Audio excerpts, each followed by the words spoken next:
Big time win for the Nats yesterday. Now they're going to try to make it 2 of the first 3 with a doubleheader game coming tonight. We've got game 1 for you. Yeah, time for a good picture at the ballpark here on Masson.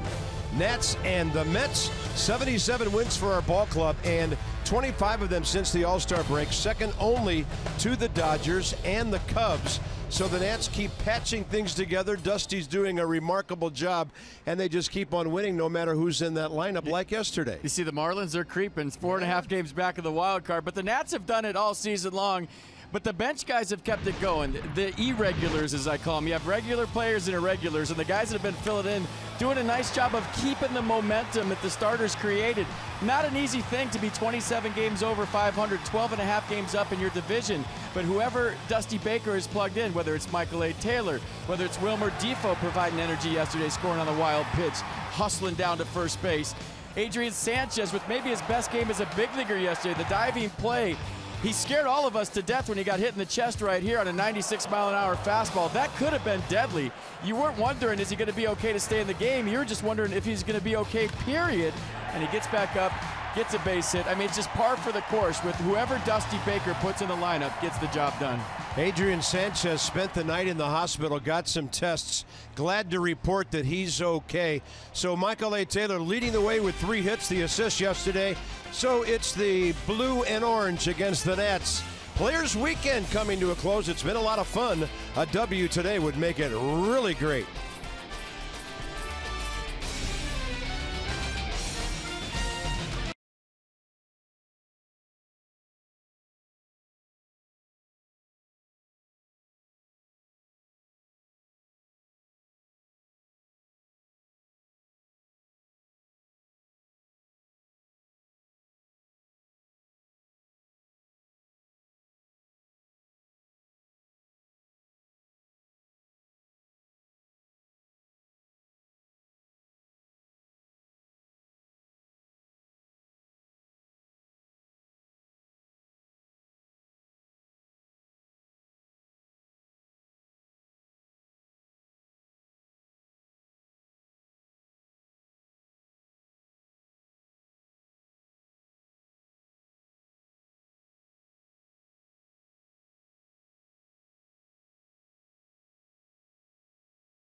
Masson, brought to you by PNC Bank, for the achiever in you, and by American Standard Heating and Air. Go to midatlanticcomfort.com for special offers and to find a dealer near you. Eric Fetty's ready. 134 first pitch. Ball 1. Partly cloudy, a little hazy overhead, breeze is blowing. 79, it's beautiful. Brandon Nimmo 1 for 7, couple of walks in the series, is the Mets leadoff guy today. Counts even. Here's Fetty, 3rd big league start. You see the velocity on average, all of his pitches. Fastball, a lot of run to it, a lot of sink. Ground ball pitcher. That's a beauty. Curveball, mid-70s for a strike. And one thing he did last time out against the Cubs at Wrigley, loved his tempo. I mean, pounded the strike zone, worked ahead, got it, threw it.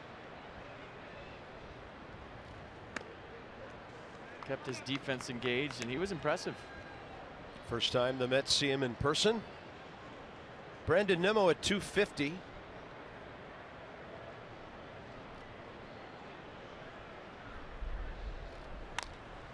Hits it pretty sharply, right side. Kendrick knocks it down. Howie can't keep it close enough for a throw. Mets are hitting .248, third from the bottom in the league, but they're first in homers, 10th in runs, and in that cleanup spot, WILMER Flores had quite a day here yesterday. 2 singles, a homer, a 2-run double at the end of the game, and he was the reason the Mets at least made a comeback and made it close until the Nats put it away with 3 runs in the 8th inning. Base hit all the way there for NIMMO, and here's JUAN LAGARES.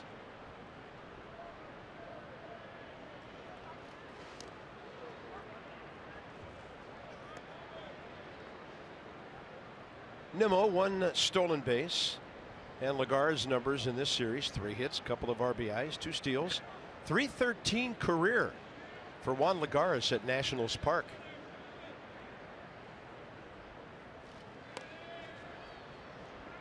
And back goes the bunt. Here's your Coons.com scouting report. Hey, what's up? Hello. Back in the big leagues. Pitched well last time on the 6th at Wrigley against the Cubs. Remember, he gave up a couple home runs to Contreras and Schwarber. 6, 7, 9. Dusty will take 6, 7, or 9 innings out of Eric Fetty today in the first game of a doubleheader. Over 2 million vehicles sold and counting. Coons.com.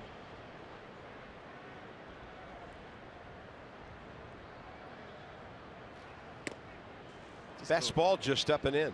Fun with the Fetty Wap references there for those of you that don't know.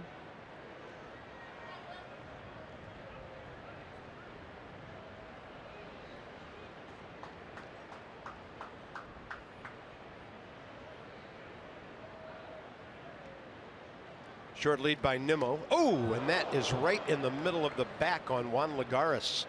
He had nowhere to go. 2 on, nobody out.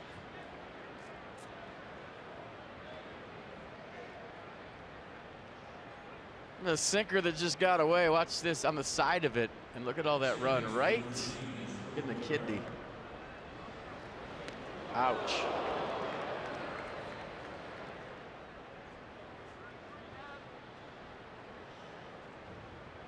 There's no real segue to this. Diaz, Taylor, Bautista the outfield. Defoe, Rendon left side. Kendrick, Zimmerman right side. Matt Wieters behind the plate. There's your Nats defense.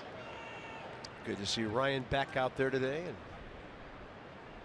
RAFAEL Bautista, called up back in May, played 5 games for the Nats. So he's the 26th man for this doubleheader.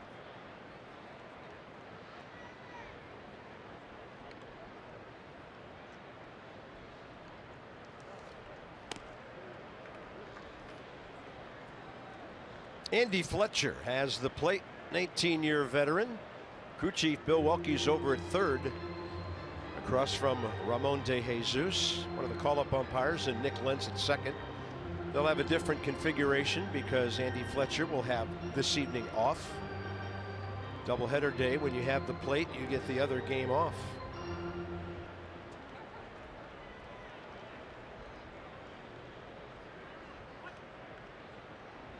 Asdrubal Cabrera, 3 hits, an RBI, and a walk this weekend. Hits this ball well, heading for the bullpen.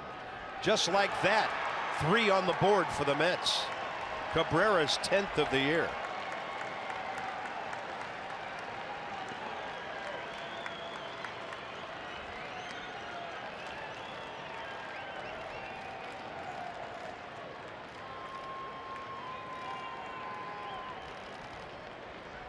So Fetty's last start against the Cubs, the long ball did him in. He gave up 2 home runs to Wilson Contreras and then 1 more to Kyle Schwarber. Pitched well other than that, and this is how this one starts. So a hit by pitch and a tater, 3-0 Mets.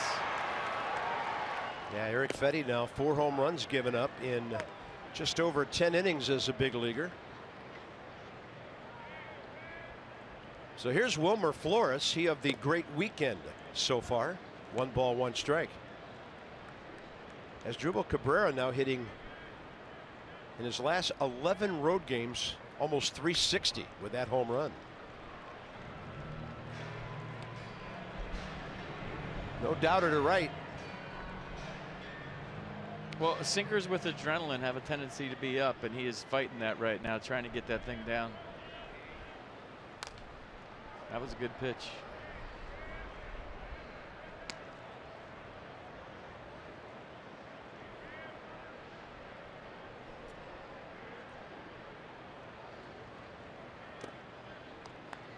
Two. So for the Mets, their 190th home run. Nats have 180.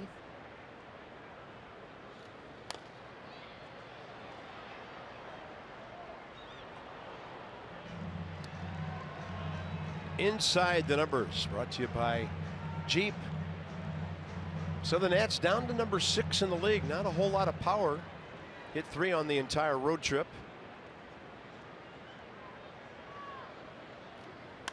That ball hard hit and a one-hopper out to Wilmer Defoe. He was playing really deep. One down. Anytime you lose a guy like Bryce Harper, you're going to fall in the home run standings. Dusty Baker hoping to get everybody back. Trey Turner with a couple of hits last night, I saw. Yeah, that's good to see. Well, FP, your point's well taken, because it's not only the homers that Bryce isn't hitting, it's the chain reaction and how they pitch other guys in the lineup without Bryce's presence. Well, it's just a deeper lineup with everybody healthy, and you know, cutting through that lineup once is tough, but then second time around, the way they make adjustments and you know how many pitches and how hard you had to work the first time usually shows itself second, third time around. It's just a little different look that Dusty Baker's club has right now, obviously. Here's the rookie Dominic Smith. Ball 2.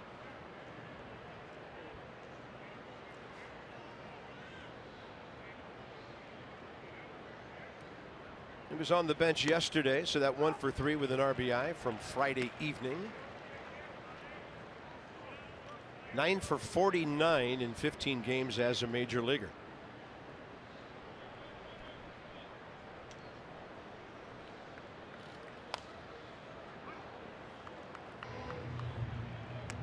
Nats start the day. Still with that healthy lead over the Marlins, and Miami really coming on. They're making a bid for a wild card. Fish have won 12 of their last 15. Should be quite a series starting tomorrow night down there with the Nats hopefully throwing Max Scherzer.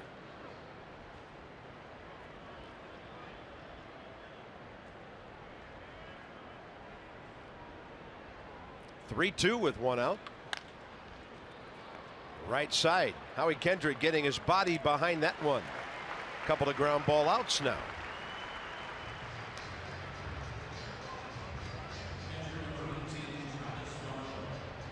Travis d'Arnaud.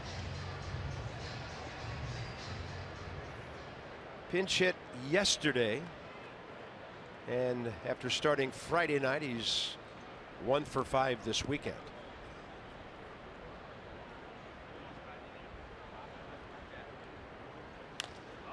First pitch swinging, and about 5 or 6 feet foul.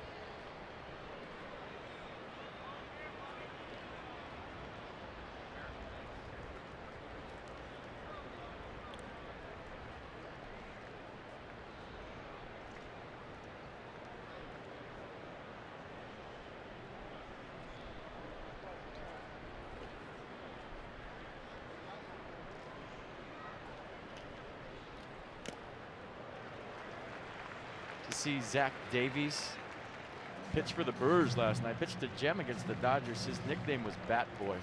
It's the best one I've seen. For a pitcher. He just had Bat Boy on the back of his jersey, like the Bat Boys do. I mean, it was spectacularly simple. There's Zach Davies.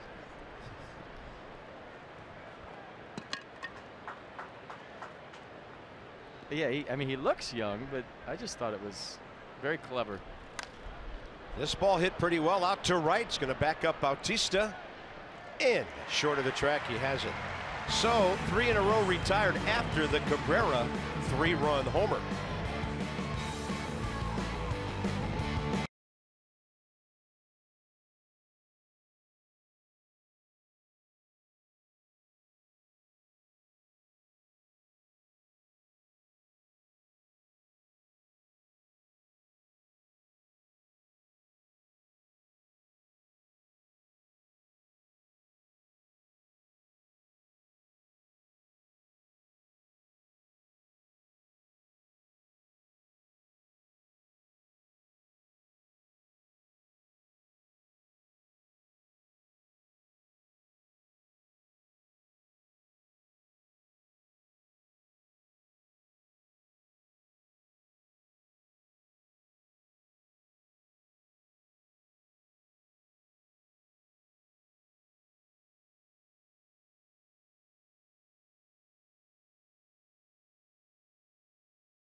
First time, and they're down by 3. Second in the league in batting average, first in runs, and as we mentioned, 6th in home runs, facing Tommy Milone today. Michael A. Taylor, great day yesterday, batting in the number 6 spot. 3 singles, 2 runs, a stolen base, a fantastic throw early in the game that kept the Mets off the board from center field. And he got plenty of help with Defoe and Rendon, Sanchez, others providing heroics. Former Nats pick Tommy Milone, now 30 years of age. A 7-4 last start on the 22nd against Arizona. 4 2/3, gave up 6 runs on 5 hits, struck out 5 Diamondbacks, walked 1. 2 home runs allowed in that game, and he's gone 8 consecutive games allowing at least 1 home run. Career 45 and 36, 126 start, only the 2nd time against the Nats. And he was very impressive out in Oakland 3 years ago when he pitched 8 scoreless innings on 2 hits, no runs in an 8-0 A's win. He beat Doug Fister that night. Up the middle, hard hit to his right. Cabrera off his glove into center. Kendrick saw the ball dribbling out toward Juan LAGARES, and he really rounded first base. Wisely stayed. I like when the leadoff hitter takes care of it, and there goes the no-hitter. He took a big turn. He was thinking about it, and if he knew that Juan LAGARES was going to drop the ball, he would have kept going, but he didn't know that. There's Wilmer Defoe, who's been a terror from the right side this year. 370.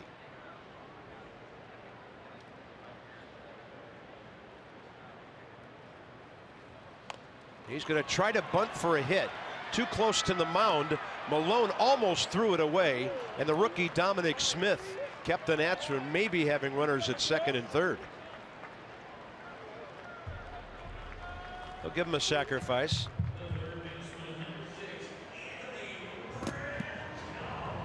A pretty good pick by Dominic Smith. That was an in-between hop.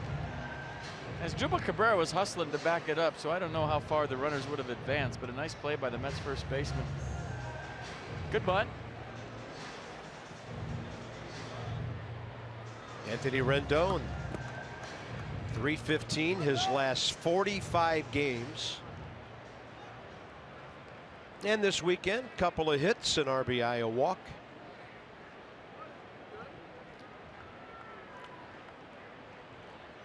And Tony Tubag's really living up to his name now. He's up to 32 doubles, 4th most in the National League.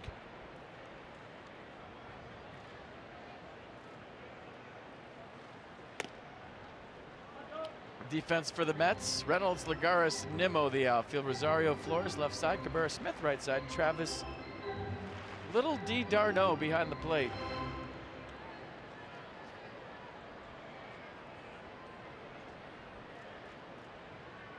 Rendon 0 for 4 career against Tommy Milone.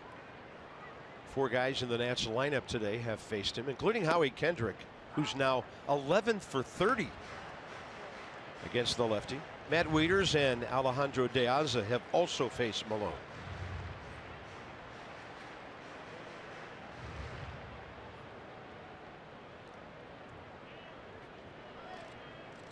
Anthony Rendon got to within 1 RBI of 80 yesterday.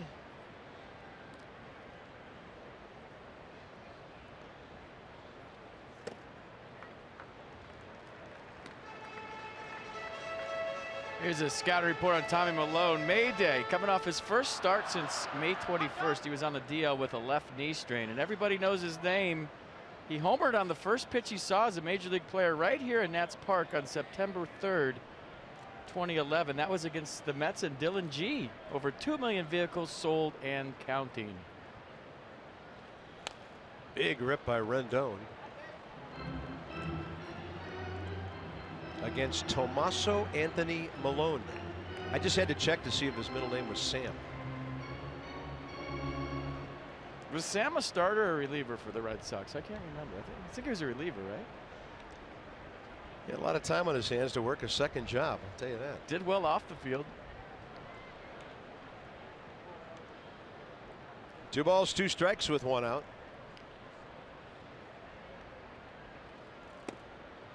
That was close. 81 on the changeup, 3-2. Pretty close.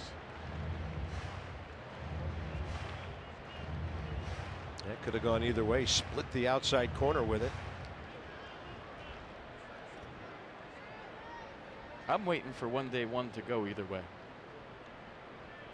At the same time. That's on the edge. And Anthony Rendon leaving the box thinking he'd walked his strikeout victim number 1. I remember Tommy has that cutter, and I think he started this off the plate away and tried to cut it back. So maybe those last 2 pitches did go either way. The one that really mattered didn't go Anthony's.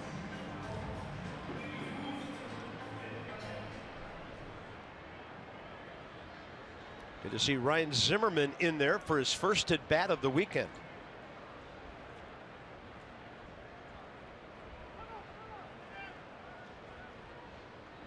Ryan's last action, a strikeout in the 11th inning at Houston when he went to first base on a wild pitch.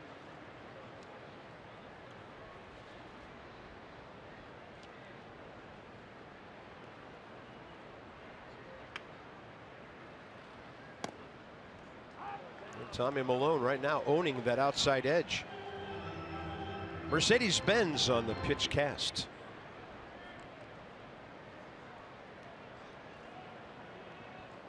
So things a little inconsistent here early.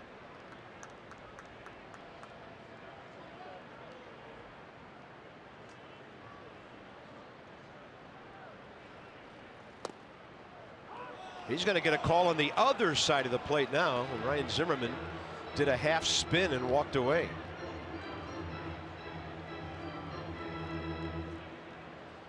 Wow. Darno's doing the Jose Lobaton framing school right now, and Andy Fletcher's buying everything he's selling.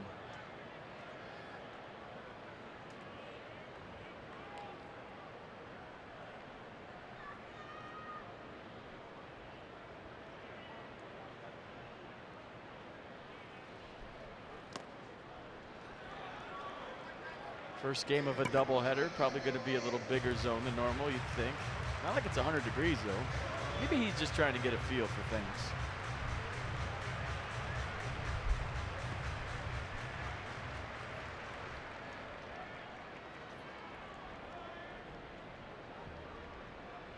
Howie Kendrick at second, getting a huge lead here. So Nats try to chip away at that 3-0 deficit. Outside 2-2.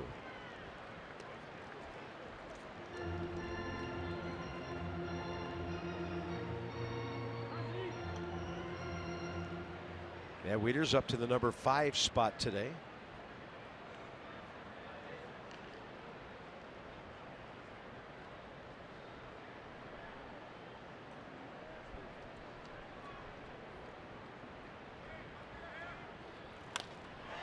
Well hit, left center. Over to get it, Matt Reynolds. Leadoff hit, Kendrick stranded, 3-0 Mets after 1.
plus.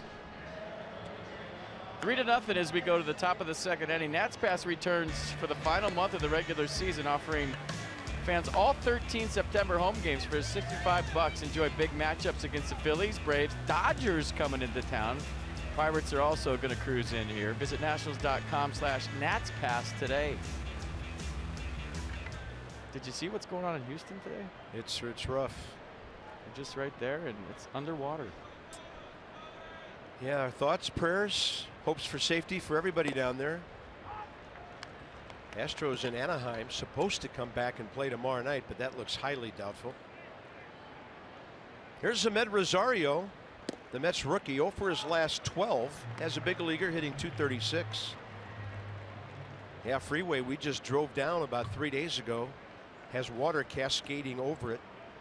Texas 288 coming out of downtown. In some places, alligators are out of their habitat and roaming the streets. Can you imagine? Well, that's probably the least of their worries.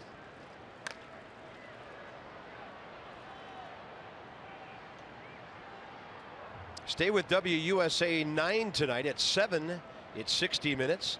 Then an all-new Big Brother, Candy Crush, and NCIS Los Angeles, followed by all the updates on WUSA 9 News at 11. Good to have them with us today. I could totally see you being a news anchor someday after you're done with this. I don't know. I'm good at making it up and not reading. Give me no script and I got a shot. Michael A. Taylor covering lots of ground over into right center.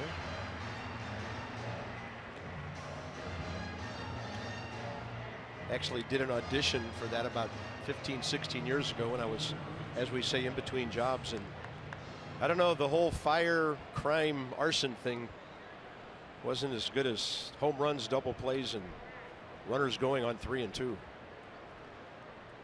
Well, you are the Ron Burgundy of sportscaster, because whatever we put in front of you, you read. Stay classy, FP. That phrase did not get used at all last weekend in San Diego, did it? Matt Reynolds is in his 4th stint with the Mets this year. 2 for 4, a walk and an RBI in this series.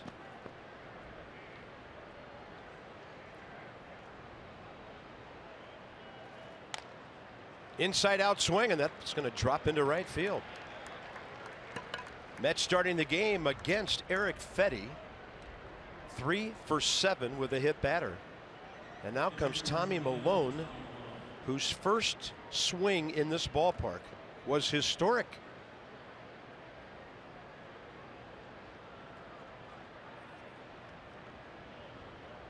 I remember he hit it into the bullpen and they went nuts down there. That's yeah, all I remember. At that time, the 18th pitcher in history to homer in his first big league at bat.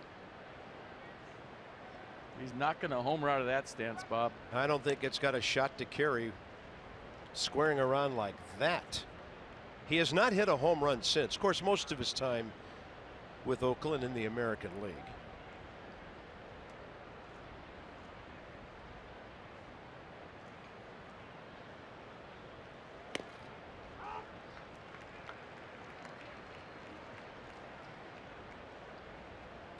Tommy Milone was 12 and 6 in 24 starts at Syracuse when the Nats called him up for that game. Saturday, September 3rd, 2011. Lays down a bunt. It was bouncing and really slow, and Matt Wieters no chance to make a play for second. So Matt Reynolds is there. So here we go. Tommy Milone, bottom of the first against New York's Dylan G. FP, first pitch. First pitch he saw as a major league hitter. And look at the bullpen. That's what I remember. Clip going nuts down there, and Bo Porter with the handshake.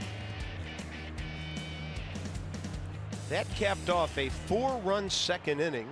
Ian Desmond had homered, leading off the game for the Nats, at least in the bottom of the first, and went on to beat the Mets 8-7. Moment in history brought to you by University of Maryland, University College.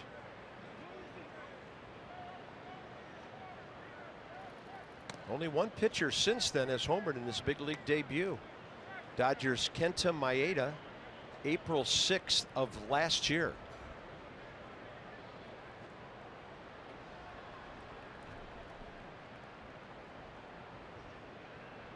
Brandon Nimmo, a base hit off the glove of Howie Kendrick first time. 1 ball, 1 strike.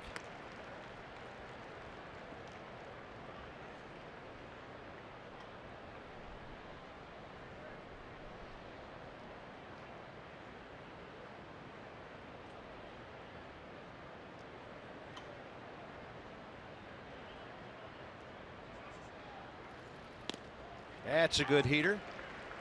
That's a changeup, 87. Well, his fastball's been in the low 90s. Last time we saw him in Chicago was mid-90s. Yeah. So the velocity's down for Eric today.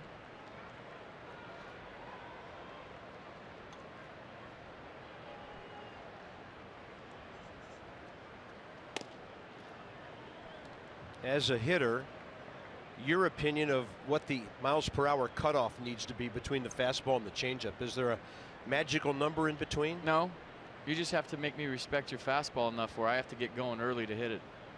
If it's 94, 95 and higher, then, you know, kind of got to gear up for that.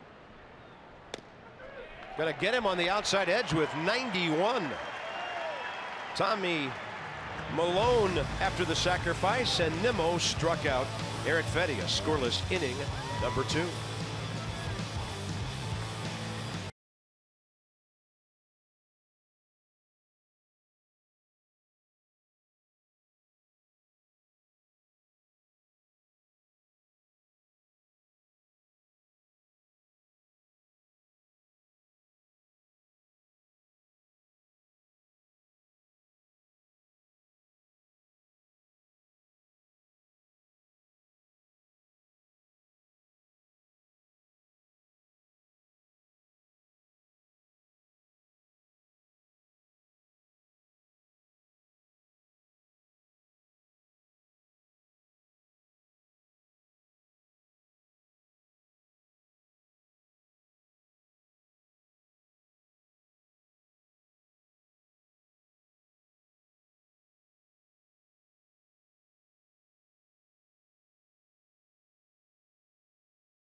By T-Mobile.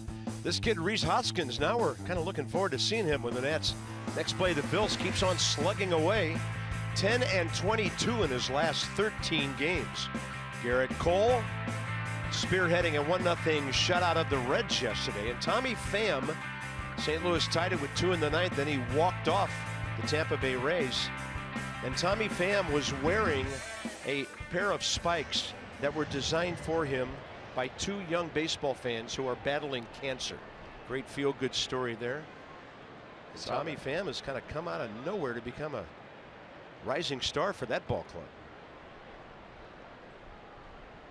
Wieters, Taylor, De Aza, bottom of the 2nd.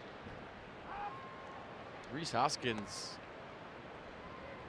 is a leg kick guy that's on fire right now, and those guys are usually feast or famine. And if you're a leg kick guy and a rookie in the big leagues and your timing's right, you can jump the league for a minute.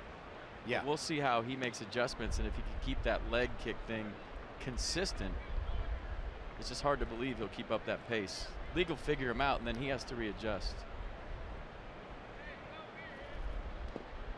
In the dirt to Matt Wieters, 2-1. Matt hitless in the series with a walk. He's done a great job of handling this pitching staff lately, and all year for that matter.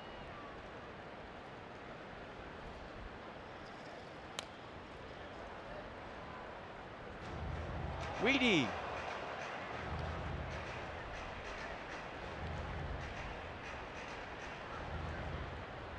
Cat Weeders would have been better, but Weedy's good.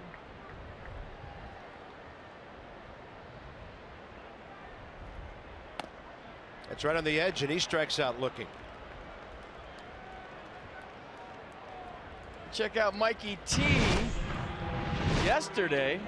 That's what his teammates affectionately call him, and I'm sure Gio was fired up about this throw. I think it was 97 miles an hour, if I remember right, on StatCast, and got as Asdrubal Cabrera by a mile.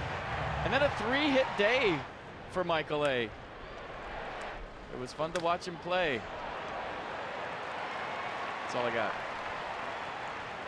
Got his batting average up to 265 with that day yesterday, and not sure how that one missed him. It was right at his lower legs.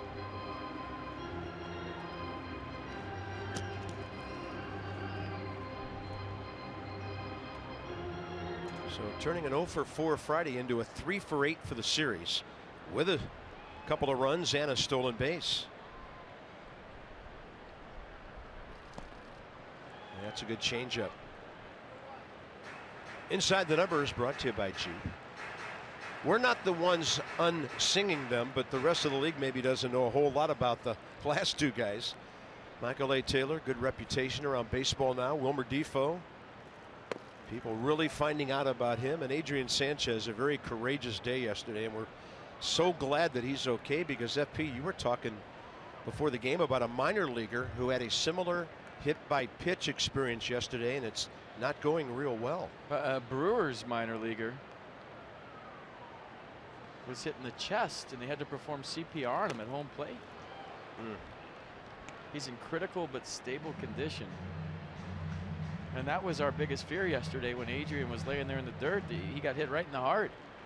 You don't want to sit here and talk about it on TV and speculate, but that's what I was thinking. Ooh. And Malone trying to paint that outside corner again. Nissan on the pitch, Cast.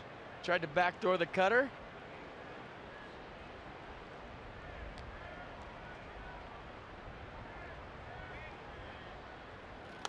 Staying out there and getting a ground ball to the right side. Taylor puts his head down and runs, and Cabrera throws him out by a step. Speaking of Adrian Sanchez. Very eventful day at the plate. There's the big knock that scored 2. The diving play right here, the spin move and the bullet right on the money to Adam Lind, and then this. Right in the sternum. He would get up, dust himself off, go back to home plate because he attempted a bunt, and that superseded getting drilled, and then he gets an RBI knock. How about that, folks? Then after a couple of pitches, the Nats removed him. Edwin Jackson ran for him, and Adrian spent the night in the hospital and is doing just fine.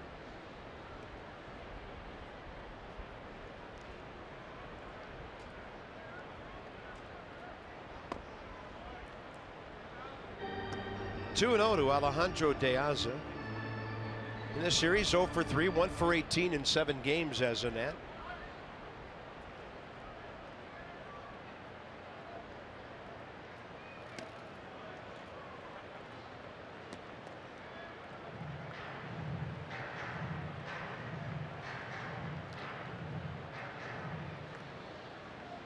He's faced Malone before. A walk, 0 for 7. Matt Wieters 0 for 7 after Malone struck him out.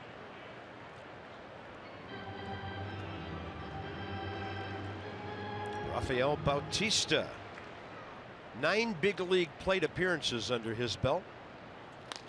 That ball drilled to center, and they were playing him way over the other way. Alejandro's going to be running for a while on this one. They'll make it to third. Bob Henley says, stand up.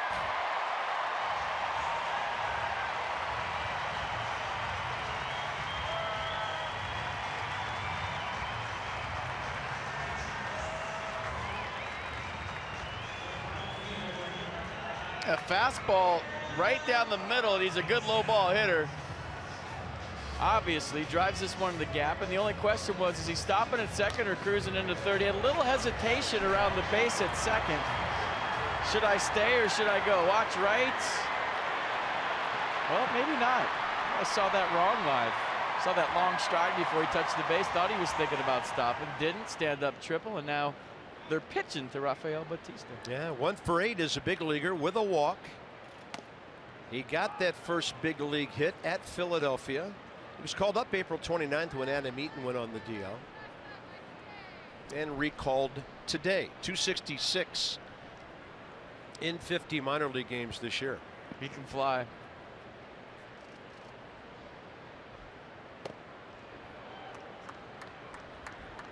"24 years of age, had a birthday during spring training, March the 8th. National signed him at the age of 19 5 years ago.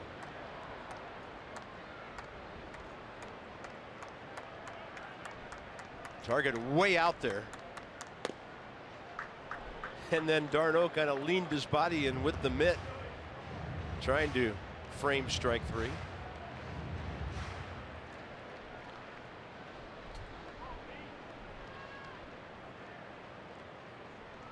Tony Malone's been pretty pinpoint so far.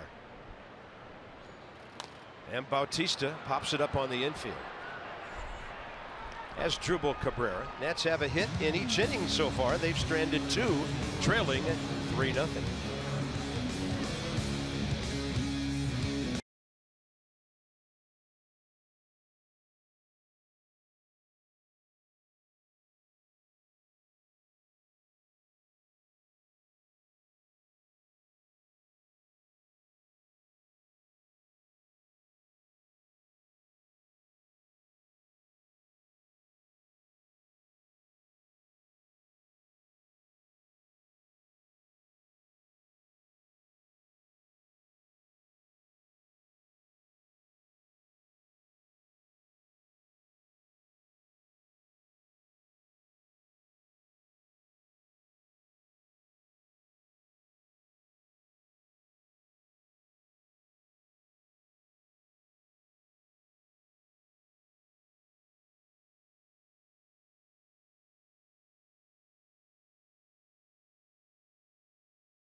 Jason and Trey, when you have insight, you know how to handle your finances with confidence. PNC Bank with a so-called minor league insight report. PNC for the achiever in you. Great to see Adam Eaton around the ball club. His mere presence lights things up. Well, he hit on the field yesterday. Took batting practice in a group. Watched him hit line drives all over the field. Still got a little hitch in his giddy up, but that'll go away soon. Came out of the cage. I said, how good does that feel? And he's all smiles. So it's good to see him back hitting on the field, making progress. And Eric Fetty back to work. good to see those other guys playing and doing well too. The question is, when are they coming back? Yeah. They hit on the field with Adam Eaton yesterday, Trey and Jason. Well, Major League BP, and then you go down to high A ball and play some game action. I saw some of the pictures from Woodbridge the last day or two. Fans lined up for the bobbleheads. I mean, the lines were out into the parking lot, out into the grassy tree areas beyond the ballpark. It's really been quite a thing to have Jason and Trey down there on the same weekend. Depends which one of those guys was driving, but if one was, they got there a lot faster. The one I'm thinking of. It's only 24 miles away. I looked it up yesterday. 23.9 from here to Woodbridge. Jason got there in 5 minutes. 2-2.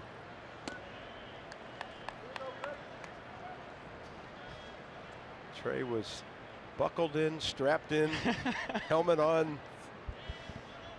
It's not funny. Juan Lagares hit by a pitch first time.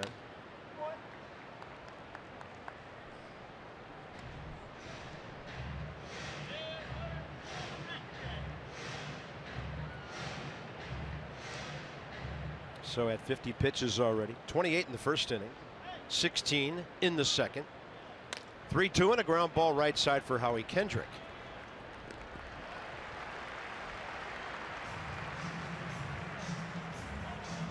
StatCast is powered by AWS.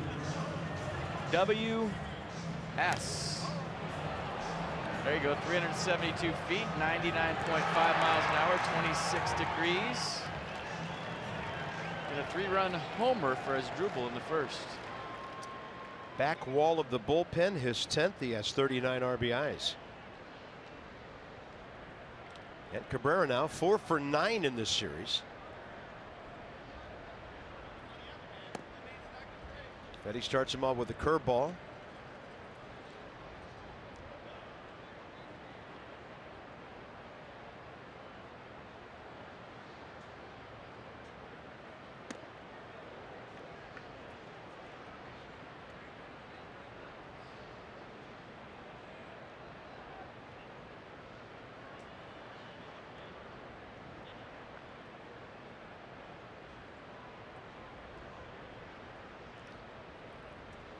Two-0 is up and in.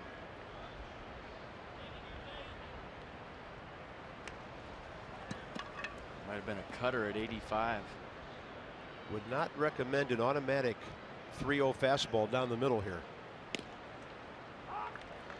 Had some late movement on it. Eric Fetty is the 11th starter employed by the Nationals this year.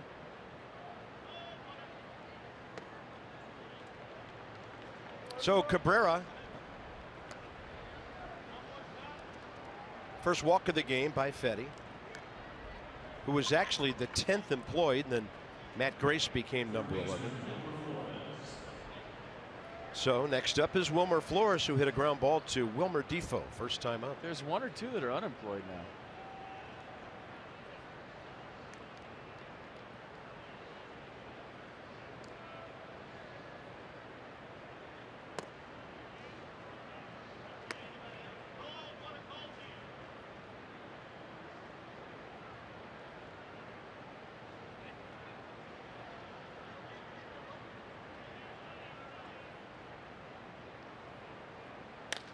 That ball hammered to left by Flores. And now it's 5-0 New York. And Wilmer Flores has 5 hits this weekend, 2 homers, 5 batted in.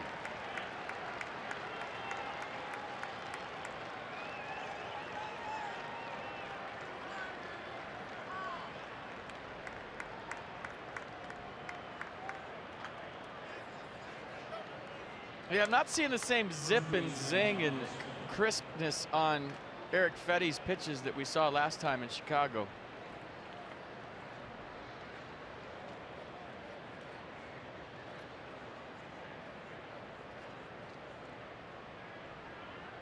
Like I said, he pitched real well up there, except for the home run ball. His tempo was great. He kept everything down. He was 94, occasional 96. A lot of late movement on the sinker, and the slider was good coming back the other way.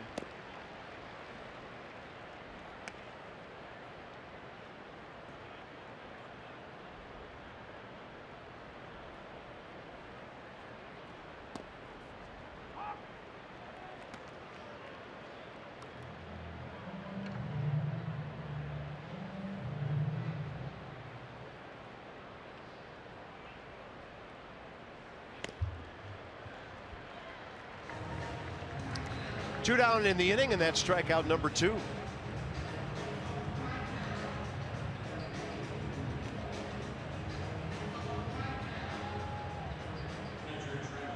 Nice bounce back, get right back in the strike zone, get you a K.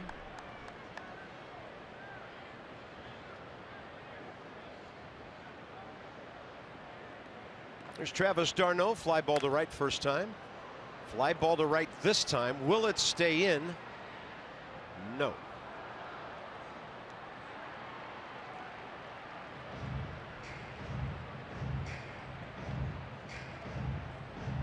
Yeah, at this level, if you go 90-92 with your sinker, it's got to be down all day. It's got to have late movement, and you have to peel off corners of the plate with it. You can't be belt high with it, and you can't get a lot of white.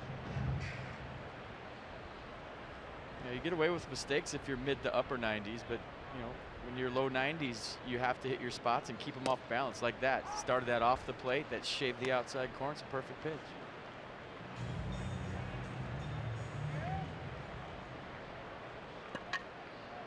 Oh, 2.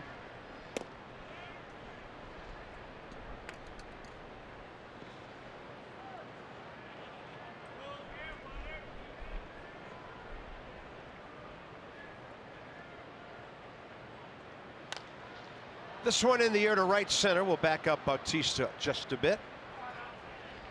Eric Fetty through 3 has given up a couple of homers, and the Mets on top 5-0.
Driven in 5 today, Cabrera and now Flores.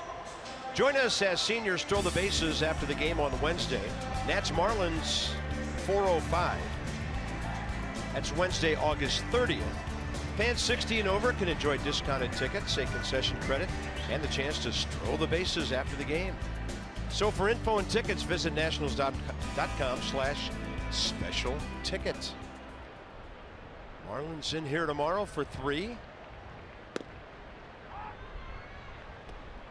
And here's Eric Fetty, 0 for 3 as a major league hitter.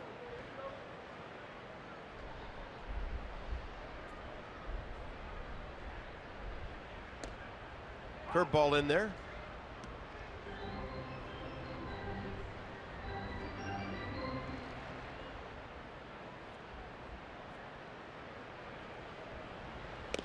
Fastball in there.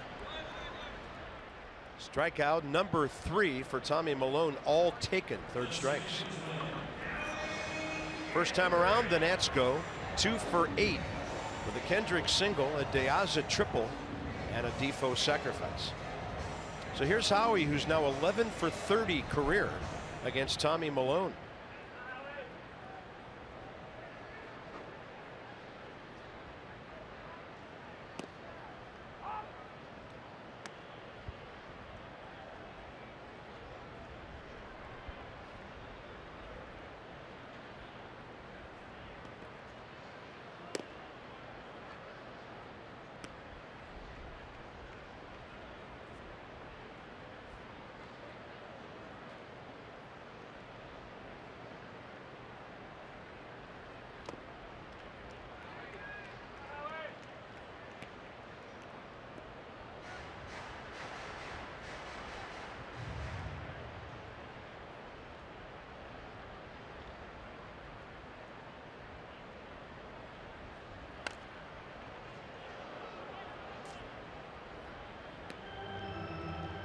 Two-one curveball right there to Howie, out in front.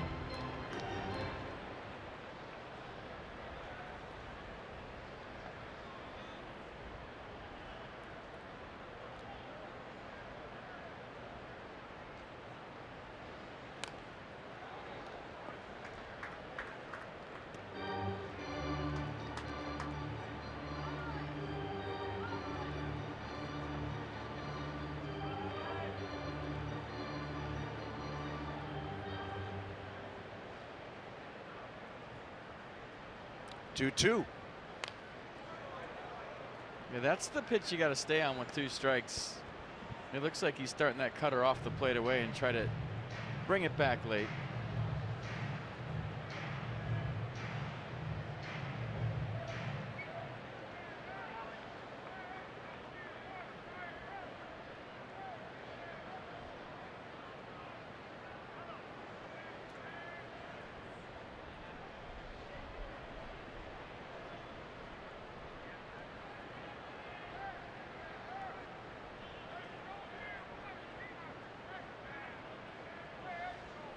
Howie jammed and fights off another one.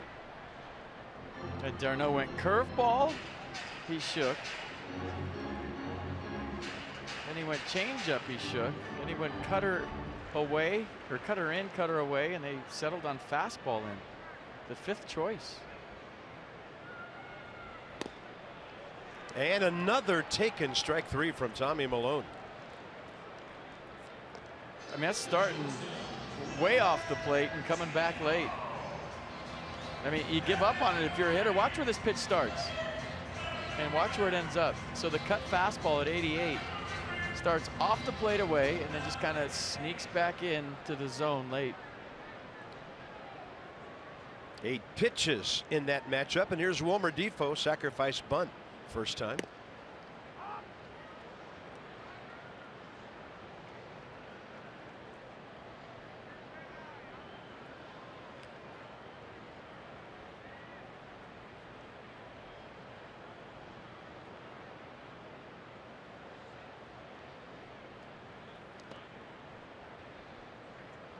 Inside the Numbers brought to you by Jeep. So the Nats 4 times this year. What they did yesterday, all 4 infield starters had at least 2 hits and drove in a run. Defoe also scored a couple.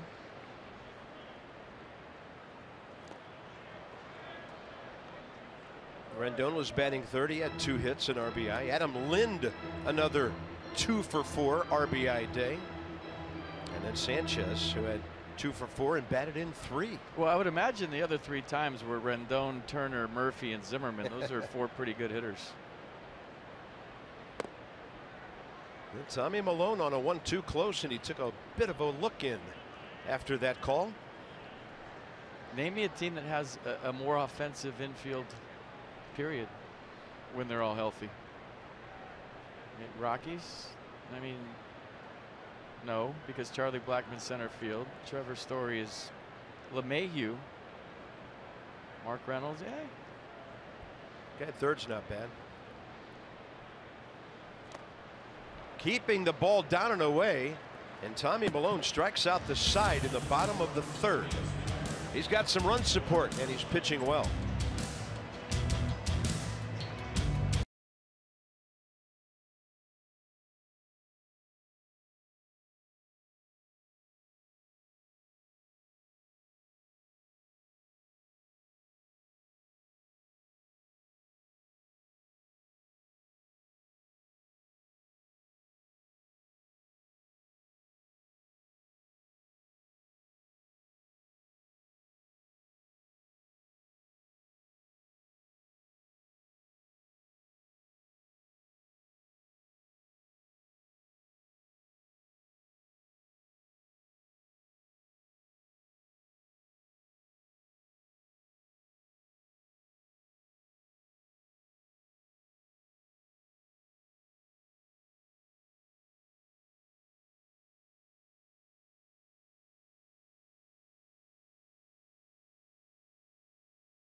National Troop recognition as we wave and applaud.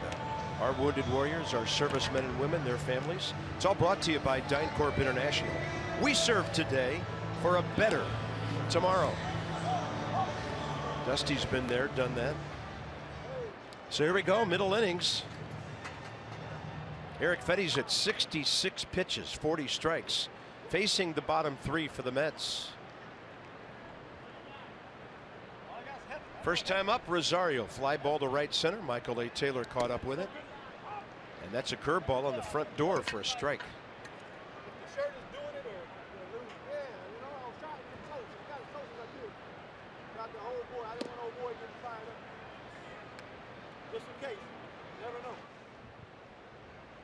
What'd you say, 32 more games after today? What is it? 34 after today. 34. And with ESPN taking tonight's game and a couple of games in September, we are in the high 20s on our Masson telecasts remaining. Crazy. Where did it go? Where did it go? That one went to Kendrick. Well, you got this to look forward to for sure. August 29th, the Bryce Harper starting lineup action figure presented by SAIC. First 25,000 fans get one of those. 7:05 start against the Marlins. Go to nationals.com today to get your Bryce Harper starting lineup action figure. He's wearing his helmet in the outfield, which you could never be too safe, but it's still pretty cool. Matt Reynolds, a flare to right that fell in first time. Big swing. I've known a few outfielders that could have used a helmet in the outfield. Remember Jose Canseco when it hit his head? That was the first one I thought about. In Cleveland off the coconut and over the wall. He could have used one that day.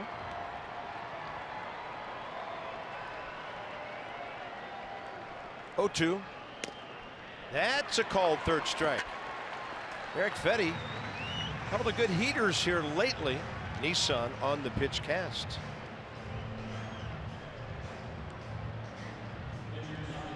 Ran it back close enough. 3-pitch see ya. There's Tommy Milone. Laid down a sacrifice first time. Someone needs to tell the scoreboard that 91 is not a changeup. They keep putting 91 changeup up there. It's not. It's a fastball. Yeah. Two-seam now, fastball. if Strasburg's pitching, but not today. I mean, maybe they have that logged into the computer, but see, that's a 90 changeup. That's fastball.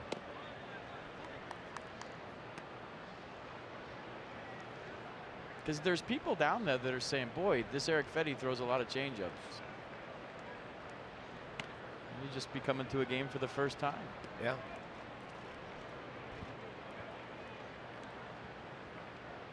Two and one.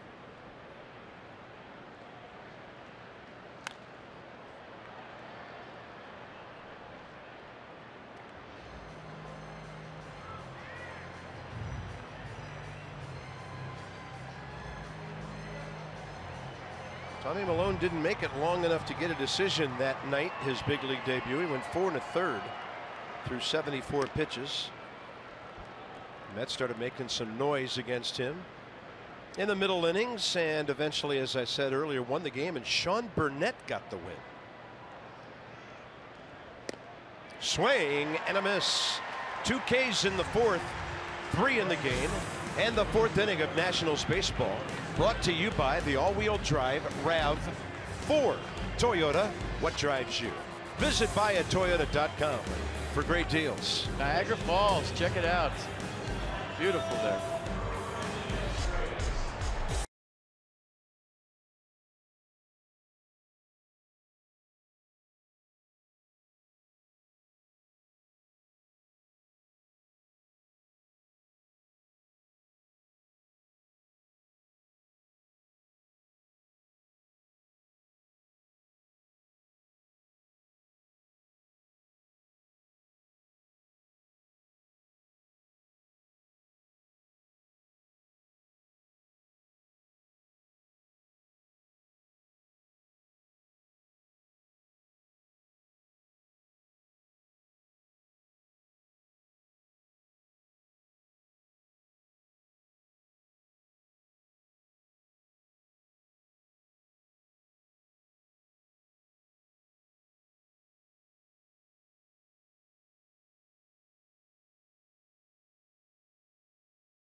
See how much you could save, because 15 minutes could save you 15% or more on car insurance. Got pileup coming.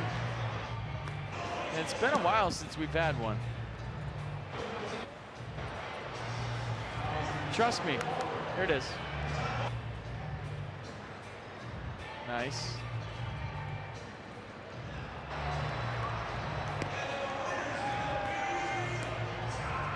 Under the guise of greeting a fan and then taking out 3 presidents. Thomas Jefferson is 24th of the year. Abe and George tied at 19. Teddy a non-factor this year. Rendon, Zimmerman, Wieters. Bottom 4.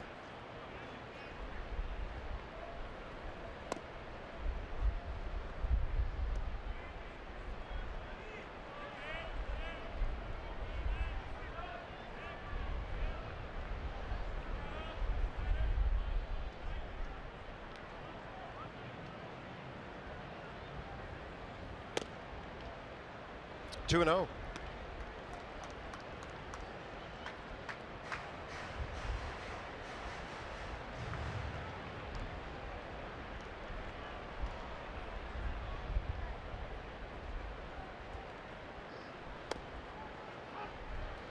Posting that curveball in on the right-handers. Well, he done a nice job of throwing off speed and fastball counts and fastball and off speed counts. The put away pitch has been the backdoor cutter, but he's thrown that curveball 2-0, 2-1 to a lot of hitters. There it is again. Pitching backwards effectively.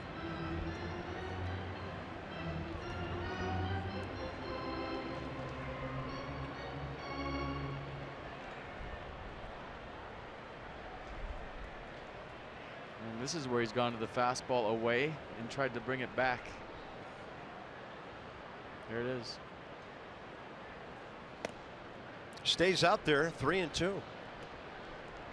He's had a couple of full counts, hasn't walked anybody yet.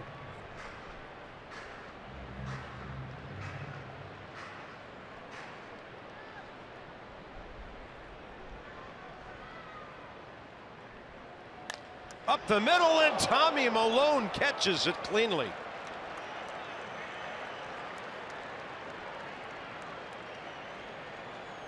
I think it caught him. 99 miles an hour right back at him. Check this out. Get the glove up, self-defense, and robs Anthony Rendon of a knock. So he stayed on that backdoor cutter. It came back right onto his barrel, and Tommy Milone flagged it down. Watch this. Look out.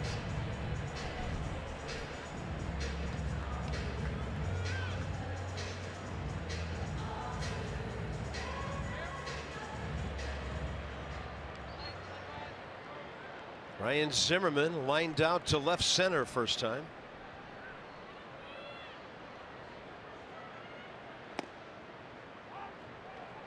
Didn't like that one.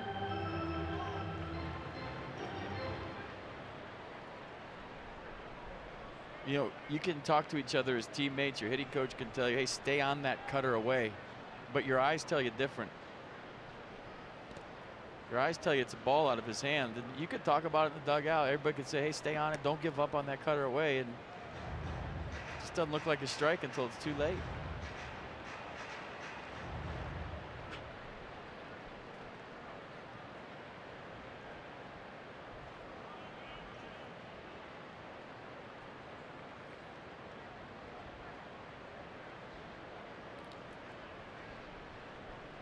First time we've been able to see Ryan's jersey this weekend.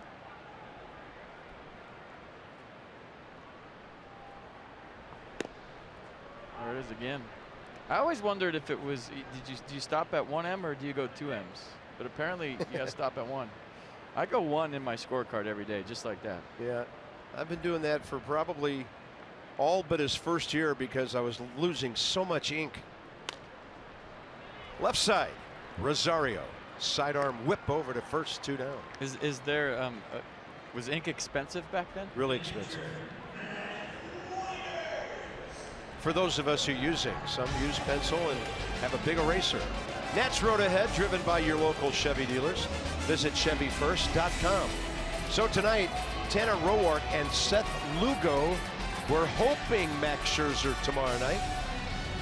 Marlins are in for 3, and they are hot, winning 12 of the last 15.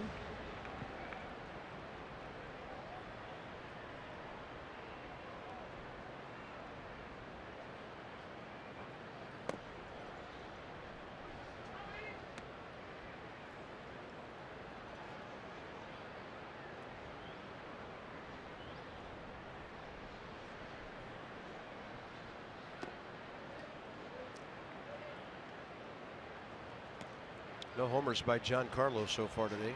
2-2 ball game with San Diego in the 5th. In fact, after 5 now in Miami.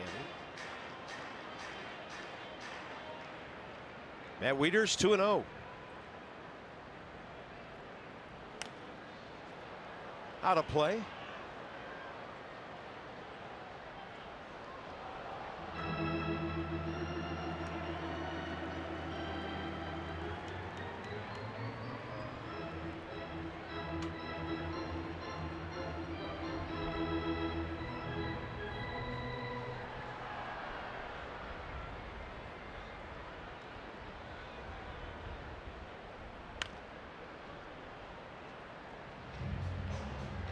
Good pick. Yeah, I think as a right-handed hitter, if your mindset is drive it the other way and just totally disregard anything inside that's firm, keep you on his curveball, keep you on that backdoor cutter. If you think about pulling Tommy Milone the way he's pitching today, you're falling right into his trap. Matt Wieters. That curveball slowed down his bat, and he slowed down with it. Solid contact, and the Nats had their 3rd hit. Stayed on it, stayed through it. Some good extension there by Matt. Kept his hands back, was fooled. So the leg kick, and then watch him extend right there. Go down and get that pitch and just flip it out there. That's pretty. Bat in the zone a long time, picking up the low pitch and flipping it out to left center for a 2-out knock. Michael A. Taylor, ground ball to second, his first time up. As Drupal Cabrera really playing him toward up the middle.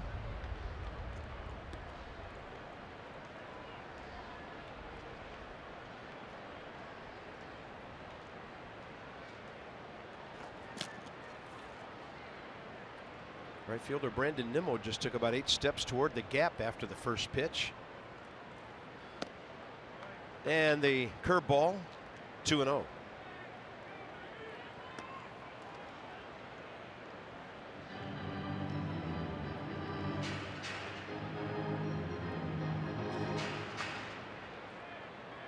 Tommy Milone with the Mets 0-3.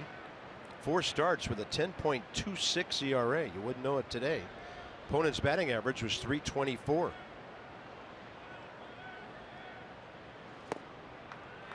Now ball 3.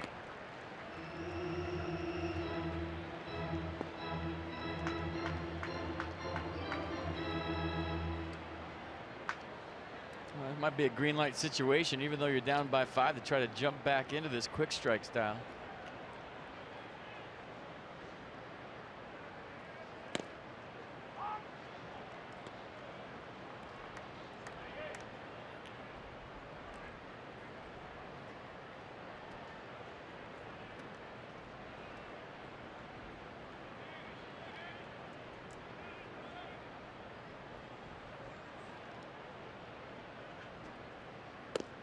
Inside, 2 on, 2 out. Tommy Milone's first walk of the day.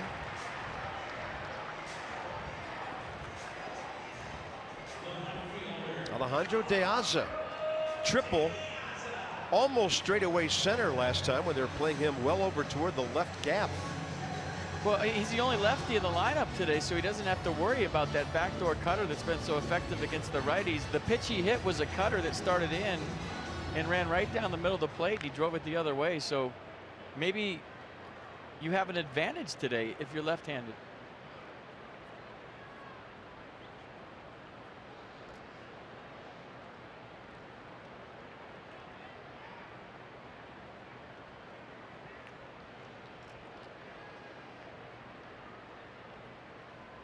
You know, that's what teams started doing to Tom Glavine at the end of his career, is stacking lefties in there. And there was even a few switch hitters, I'm trying to think of who they were, that felt more comfortable. Maybe Brian McRae used to hit left-handed against Glavine because he thought he had a better chance.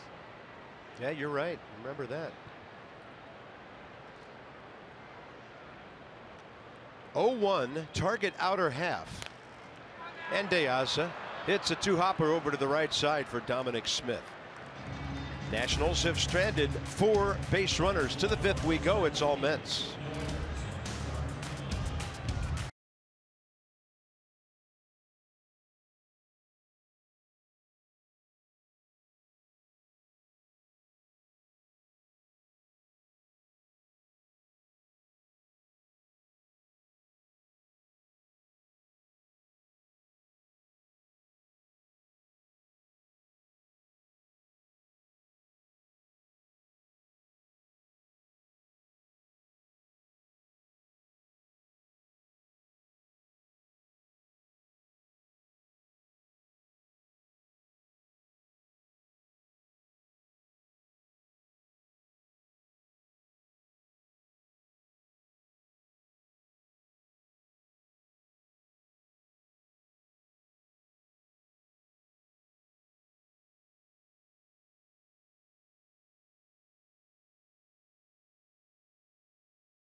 So 3-0.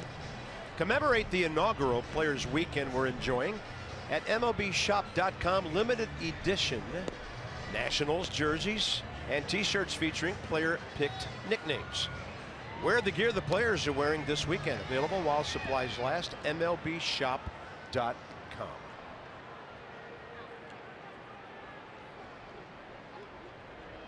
Yeah, we're wondering 1M or 2, 1.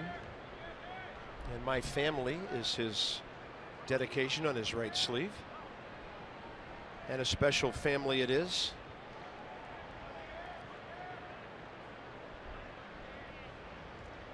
Top of the order. Strike call, Brandon Nimmo. 1 for 2, a run scored. Got their game started with a hot shot off the glove of Howie Kendrick back in the first. He put 2 M's. Nims to Zim, 1 out. I think if Jordan was still here, he'd have to put 2 M's, right? No, he had 2 N's. Ends. Yeah. All right, I'm done. I'm just lost. It would have been J Zim, I feel like, right? That's how I used to write him into the scorebook when he pitched.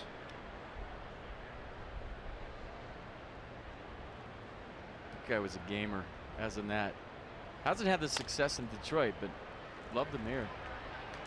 No way for Defoe to make any kind of play. Had to go so far for that one off the bat of Juan Lagares.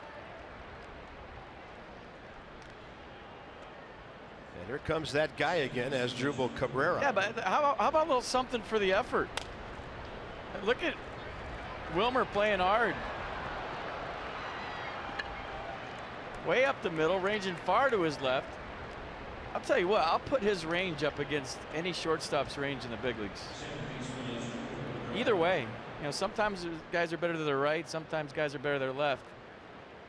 Wilmer's got a lot of range out there. He plays deep and he gets to a lot of baseballs that a lot of shortstops don't.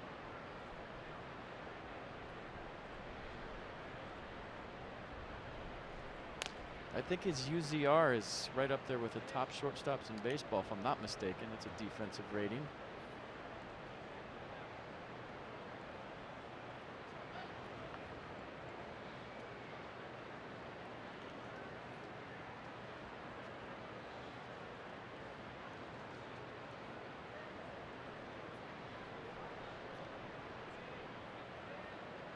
Cabrera, 3-run homer, a walk, 2 runs scored, 3 RBIs now, give him 39 on the year. Ultimate zone rating. It's one of the most widely used publicly available defensive stats in all of baseball.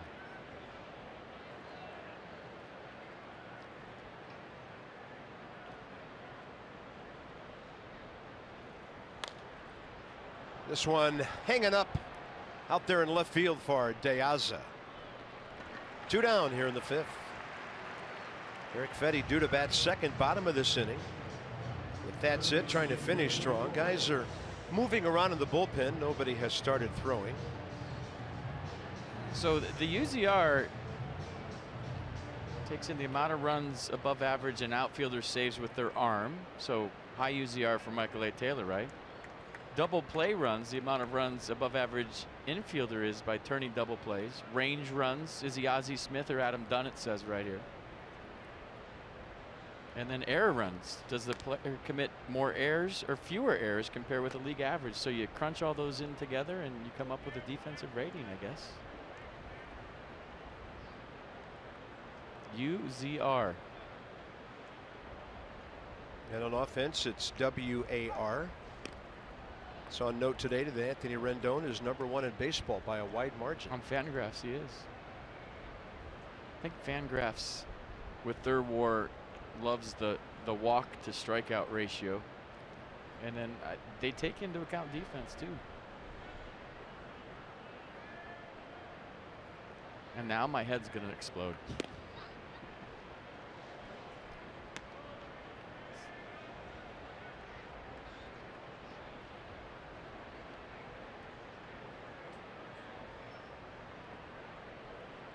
BAR, broadcasters above replacement. Oh boy. Runner going, and Matt Wieters couldn't get a handle. Juan Lagares with his 5th steal of the year. Or where he can find most of them after the game. Here's a stolen base by Lagares. Steals this one easily. Picked a good pitch to go on, down and away. And Wieters couldn't get the handle.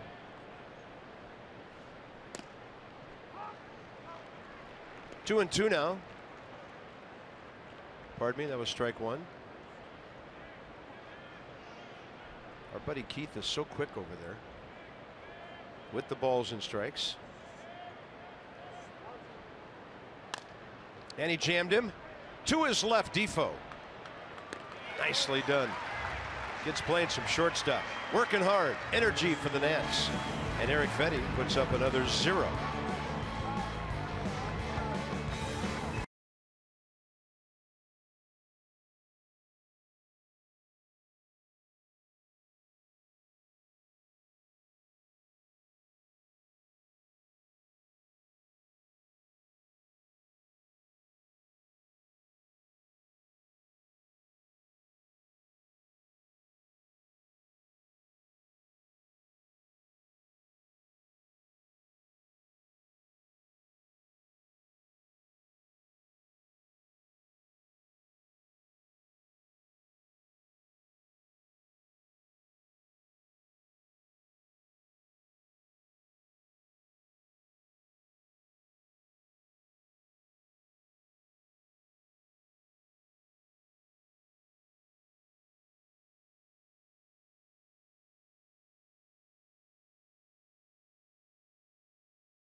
The Nats so far on 3 hits, 5-0 into the bottom of the 5th.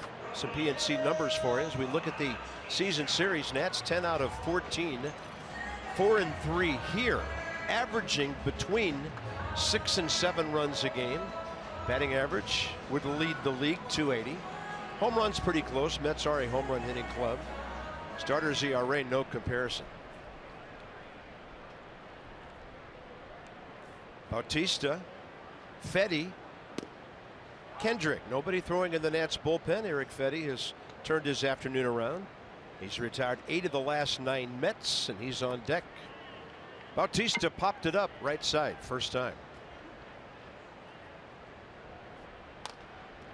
That ball off the pitcher's glove, and Bautista off to the races with his second big league hit. Yeah, you're not getting RAFAEL unless you feel that cleanly. Once that got away from Tommy Milone, put it in your pocket. And maybe the best thing that happened for the Mets right there is they didn't try to throw this ball or pick it up and throw it again, because who knows where it would have gone. So hey, it all started with an infield single, the 6-run fifth.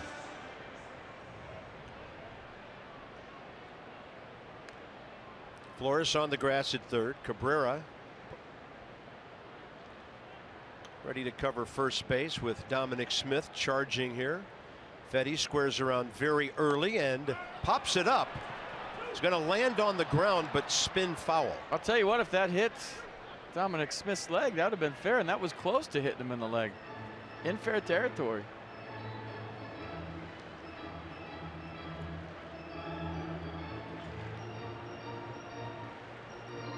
Ooh, did that hit his pant leg in fair territory? That was close. No. How about the move on comparison to Dominic Smith? A little bit? Anybody? That's a good one. Checks up beautifully. Smith to Cabrera.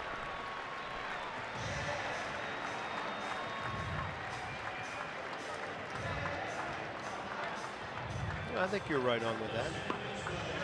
Will he hit like Movon? Well, let's wait. Well, he said people call him medium hurt instead of big hurt. It's big medium. That's way bigger than medium.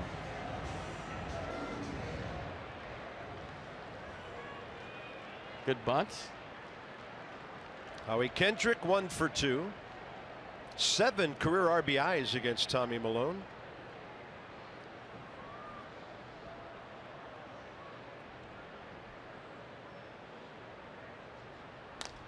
Base hit right field. Bautista had to hold up to make sure it got through. Throw misses the cutoff man, but staying at first base, Howie Kendrick. Nats have first and third, 1 out. He's 2 for 3 today. Good at bat. Second hit of the day for Howie Kendrick in the shocking news department. Hashtag sarcasm. And look at this, right between first and second. The approach you talked about last inning. Yeah. Don't try to pull Tommy Milone.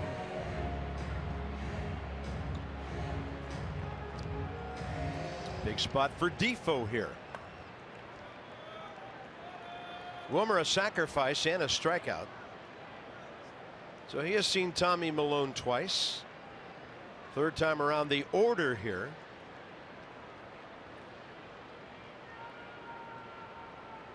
Target is away. And Defoe trying to do what Kendrick did. Yeah, good approach. He's trying to go the other way.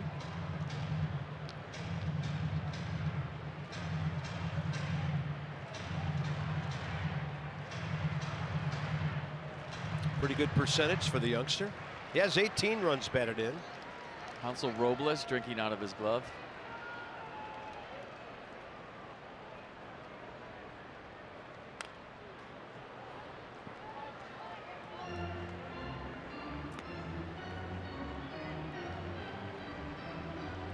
This is where it tries to speed you up in too.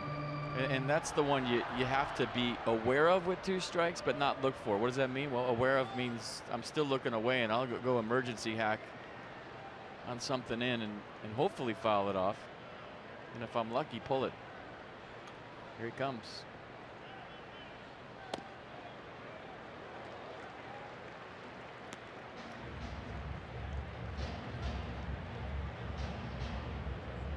$5-0 Mets, bottom of the 5th. Nationals knocking on the door of getting on the board here. Anthony Rendon is next.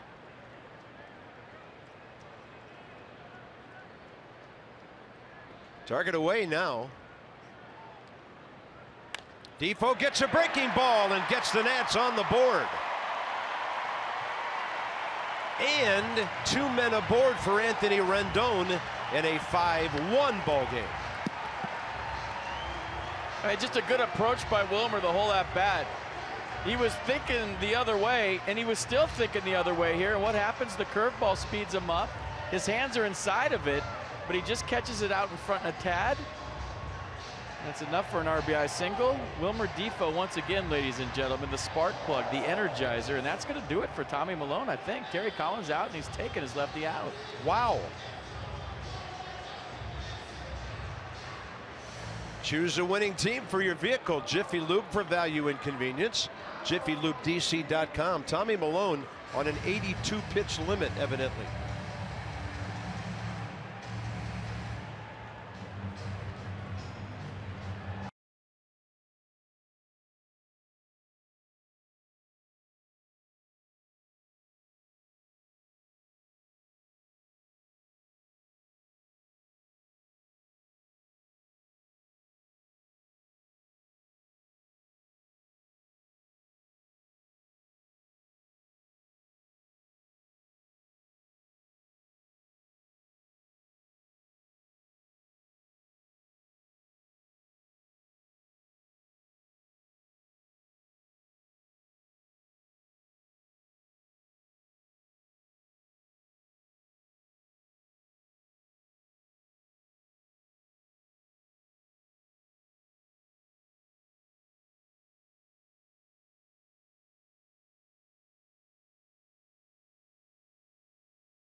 More offense here. Our fans in the bottom of the 5th inning.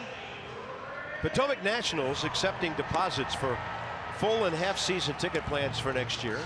You can lock in pricing with an early bird discount. 703-590-2311 or PotomacNationals.com. Hansel Robles in for the Mets, 37th appearance. The ERA at 3.95. Lefty's hitting just 133 against Robles. The first batter faced, check it out.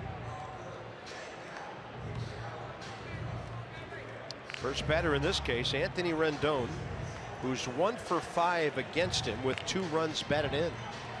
A fastball slider change for Robles. Fastball's a good 195, and don't forget, he'll quick pitch you with 2 strikes. End came quickly for Tommy Milone, 2 outs away from a possible W. Second base, Kendrick. First base, Defoe. Nats have 3 hits in the inning, 6 in the game. Rendon lined out hard to Tommy Milone last time up. Not a popular pitching change by Terry Collins, meaning, you know, if I'm Tommy Milone, I want to win, but I mean, he got some good innings out of Milone. He saw it start to unravel. He saw the Nats change their game plan, and he knows who's coming up. And regardless of what happens here, I think a good pitching change by Terry Collins.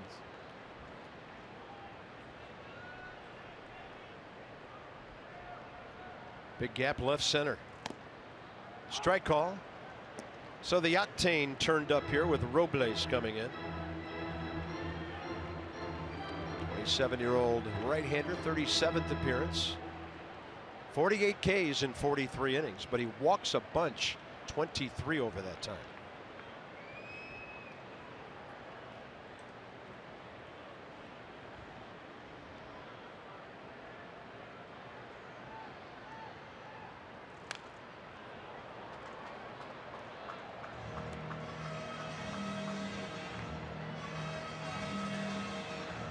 DC Lexus dealers, they're donating $250 to the Children's National Health System for the first 200 home runs hit by the Nats this year. Lexus, experience amazing.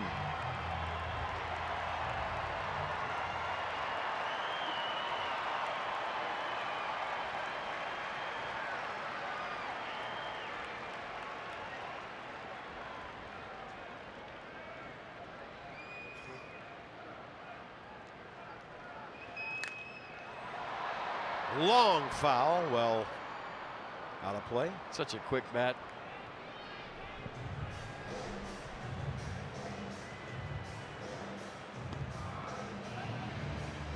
Into the 3 o'clock hour, we have been for a bit. Nationals Park, August 27th. Game number 128 for the Nats, and they're trying to battle back from a 5-0 early deficit.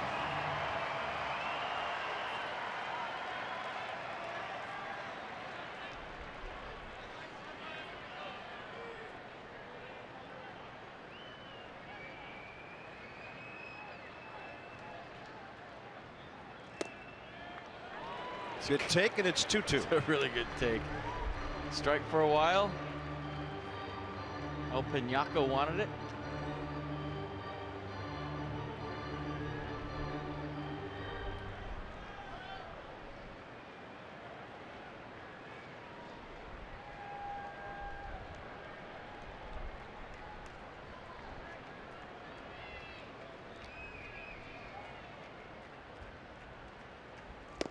Three and two.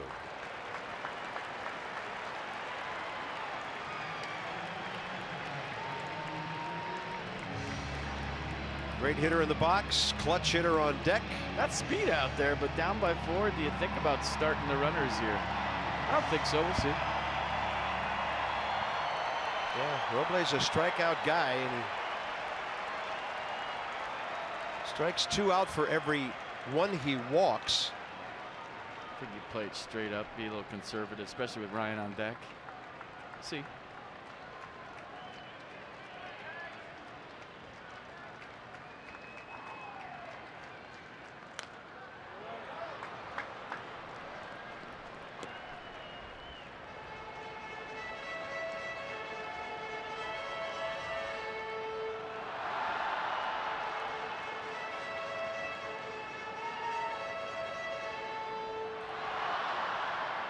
Here's the Tyree B from Mercedes-Benz, about to go to 8 pitches.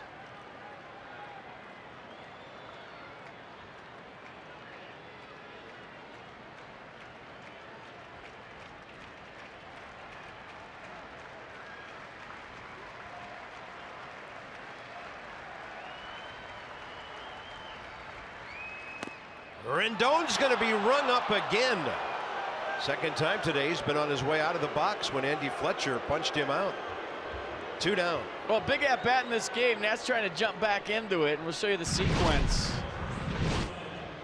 Robles versus Rendon. Like a slider that got away right there. Then a little 2-seam fastball with run back at 97. Then one a little bit higher for strike 2, and then the battle ensues. Thought the last pitch was a decent one.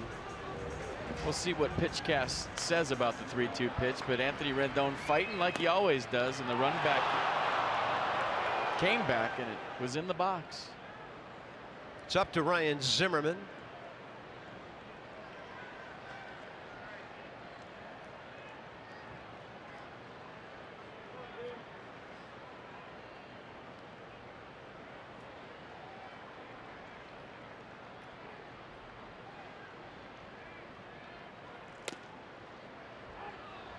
That one looked out.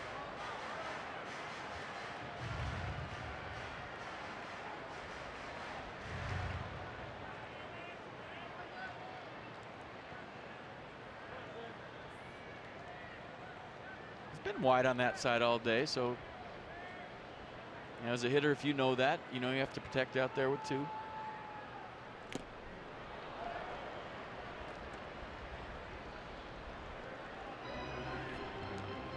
Ryan Zimmerman career. Struck out 4 times by Robles, looking for his first hit. 0 for 7.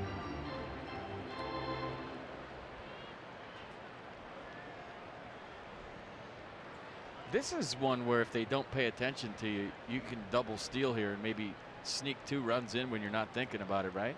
You know, 2 strikes. They're not paying attention. Could be a breaking ball in the dirt somewhere. He's going to go slider away. Ball 1.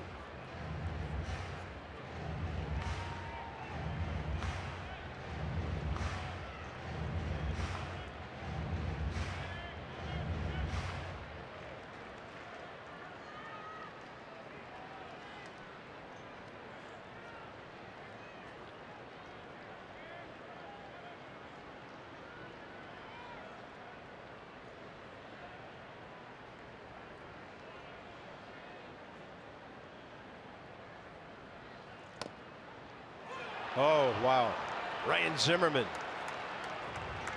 tosses the bat, the helmet, off come the gloves, and he is out, ending the 5th inning. Nats, frustrating day, stranding 7.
At the top of the 6th, you're feeling like the Nats are trying to jump back into this. And then that pitch, the same as the first strike. And in Andy Fletcher's defense, he's been out there all day with the Tommy Milone backdoor cutter to righties. He's been calling it. Travis d'Arnaud's been framing it really well. Does that make it any easier as a hitter? Heck no. I mean, that's a tough pitch to get to and a tough pitch to cover with 2 strikes. So the Nats get 1. Long way to go. Mets box score. Everything on homers. Cabrera 3-run shot after the NIMMO hit. LAGARES hit by a pitch in the 1st. And after Cabrera walked in the 3rd, WILMER FLORES went deep for the other 2. And there's ball 1. Who would have thought that Eric Fedde would be pitching deeper into this game than Tommy Milone? Pitching well now. He's retired 8 of the last 9 Mets.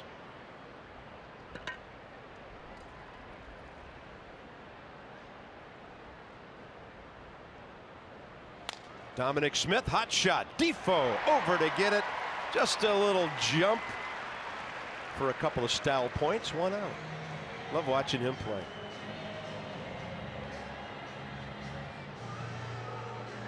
Where's the jump you're talking about?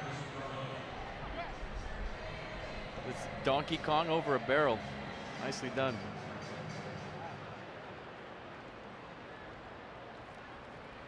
Travis d'Arnaud next, so Dominic Smith 0 for 3. d'Arnaud 2 fly balls to right.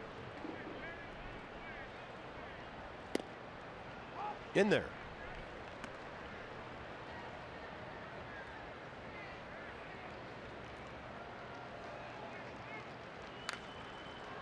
And another one to right for Bautista.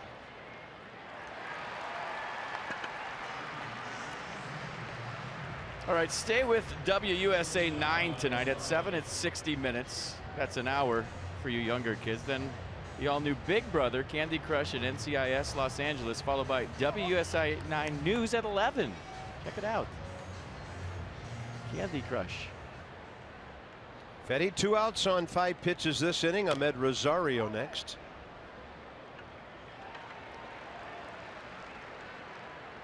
It seemed to me, just analyzing Fetty today, that he was real amped up early, and that sinker was up early.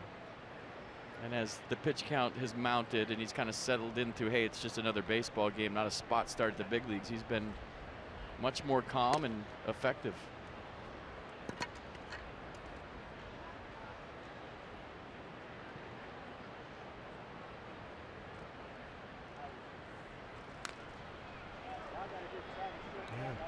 Work rate still quickly.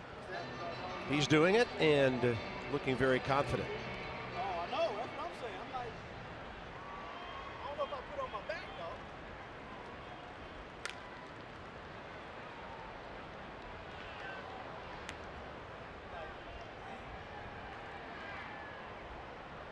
I don't even like saying it. Deep nizzle on the back or something. I wouldn't do that.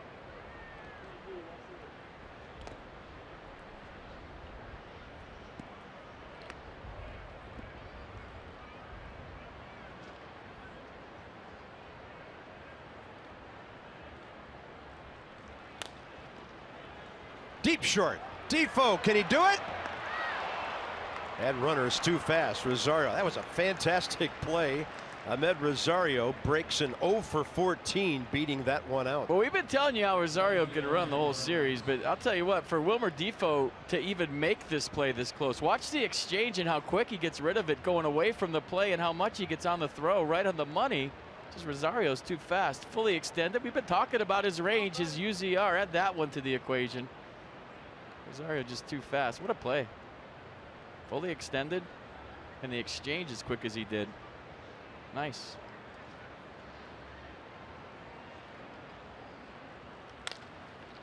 Up the middle, another hit. Matt Reynolds is 2 for 3. Nobody on deck. This one sneaking up on somebody. And Terry Collins is looking for players. Jose Reyes.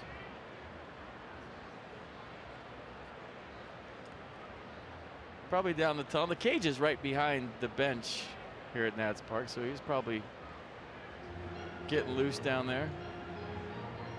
There's no hurry because every time there's a pinch hitter, Mike Maddox comes out and gives his pitcher a scouting report. So Mike to the mound. So Hansel Robles did a big time job on 2 good hitters, getting Rendon and Zimmerman, getting the Mets out of that jam, and he most probably becomes the pitcher of record with that effective 12-pitch outing.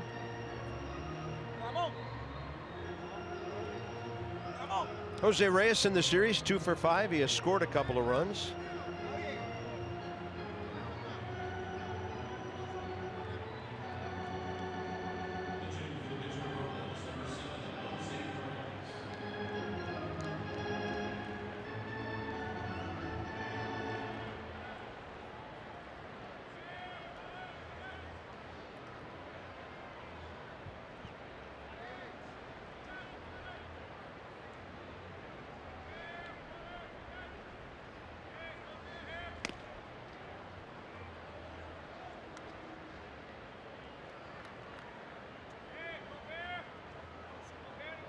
Mets just scored a run, and the Mets a chance maybe to stretch it back out again here. Yeah, big out. You want to keep it within 1 swing range, slam range as they call it.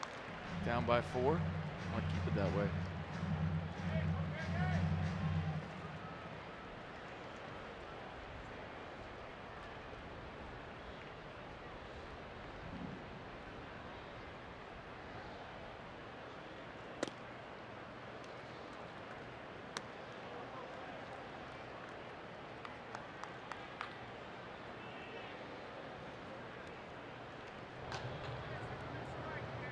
Sean Kelly.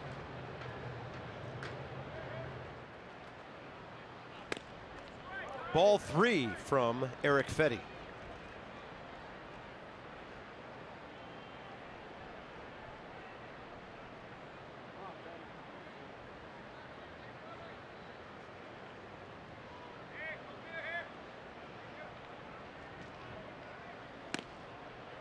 Jose Reyes walks and the bases are loaded. All of this happening after 2 outs. It's not on his 5 pitches. Not his last hitter either, because Sean Kelly just jumped up.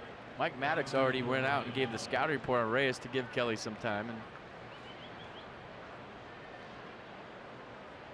so if the Nats want to win this, this is huge right here, right now. Brandon Nimmo 1 for 3, first inning base hit.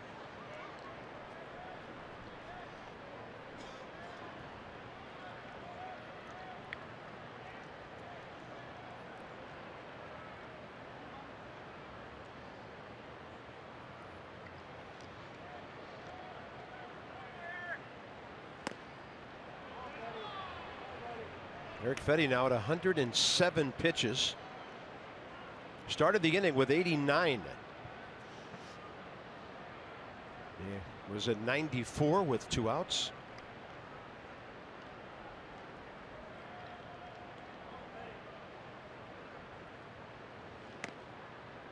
Two and 0. Here goes Matt Wieters to the mound.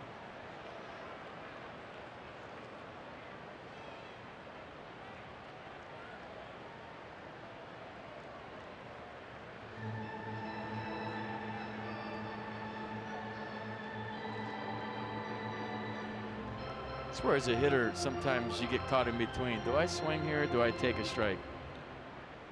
I think it depends on the first 2 misses. Were they close or were they not close?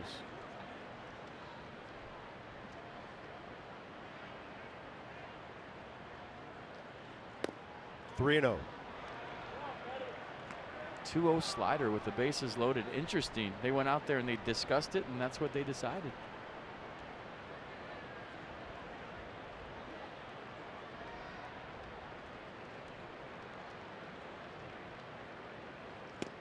In there.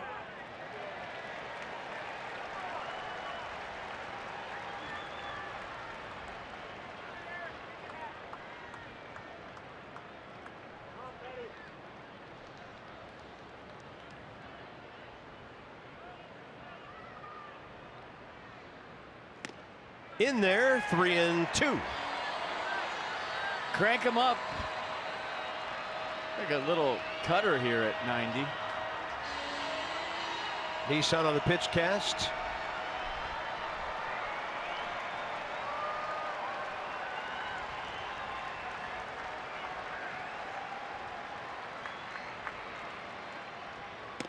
Battles back to get him.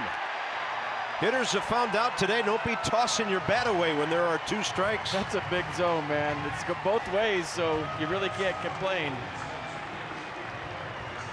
Or maybe both teams can complain. Check out the 3-2 pitch. A cutter up and in. Wieters reaches across, and the Nats are still in this one, folks. Don't go anywhere.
Thanks to Fitzgerald Auto Mall's Exmo for those highlights. Go to the bottom of the 6th, 5-1 Mets.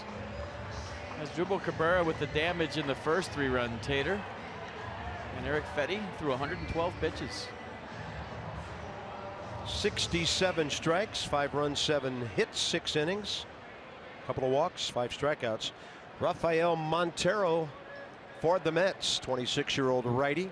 He's made 12 starts, 27th appearance overall. Hittable, 101 in 82 innings, but 84 strikeouts. Matt Wieters leads off, bottom 6, ball 1.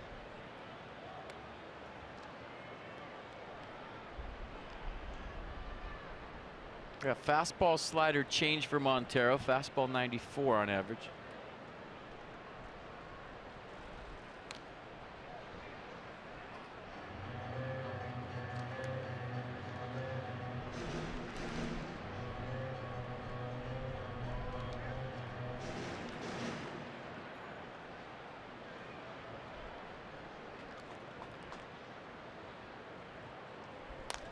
Wieters pulls it.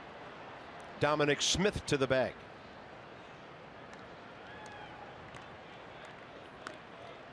Nats box. First inning hit, Howie Kendrick. Second inning triple, Alejandro De Aza. Matt Wieters 1 for 3 with a 4th inning base hit. Then they were able to put some hits together. Rafael Bautista's infield hit. Last inning, the Fetty sacrifice. Kendrick and Defoe singles, and Wilmer collected his 19th RBI of the year. And Defoe's now hit safely 18 of his last 21 games. Michael A. Taylor, 2 for 4 career against Montero.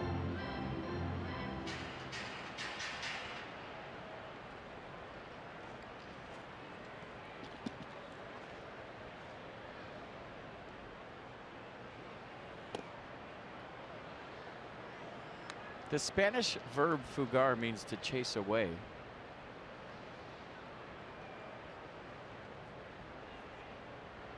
Is he a chaser or wayer? Trying to figure out his nickname right now. I'm ready for names on the back of jerseys.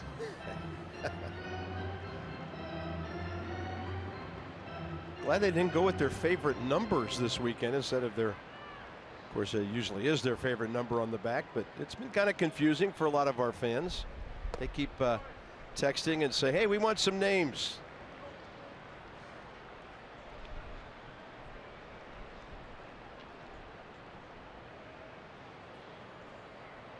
I mean, guys would be wearing their area codes, their zip codes. 3-1. Some would even wear their phone numbers. Well, if it was a Met, you could see it from 4 blocks away. The fluorescent orange has really been something. If you're single, it's not a bad idea. The socks, though, the socks. Somebody explain the socks. Smith is his nickname.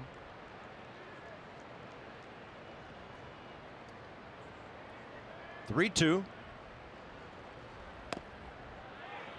Ooh. I mean, it's a coin toss right now in these 3-2 pitches. I'm telling you. I thought Michael A. Taylor was going to get rung up right there just based on what we've seen with Rendon, Zimmerman, and then NIMMO to end the 6th. This is close.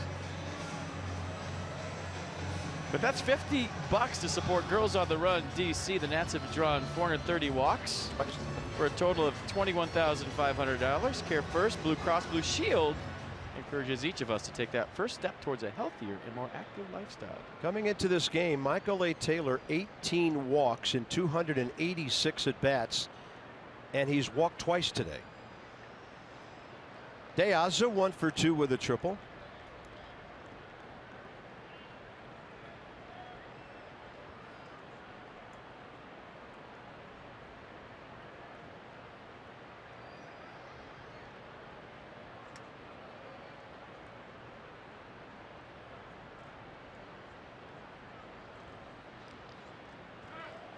Runner on the move.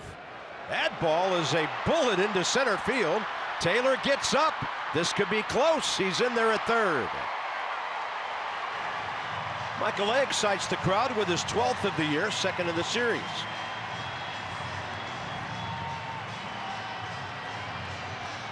Well, I like it, trying to get something going. Down by 4. If you steal, you better make it. And Michael A. with a great jump steals it easily. Then had a little hesitation there. Was it Cabrera or Rosario kept the tag on him? Trying to deke him into thinking the ball was in his glove. He rolled his head, found it in the outfield. Actually kind of impeded his progress to third there for a second. Did you see that? I didn't see any interference calls by the umpires, but that was strange. Ball hit to right. Here go the Nats. Deaza, the former Met, second extra base hit of the day. Things are getting interesting here in the 6th.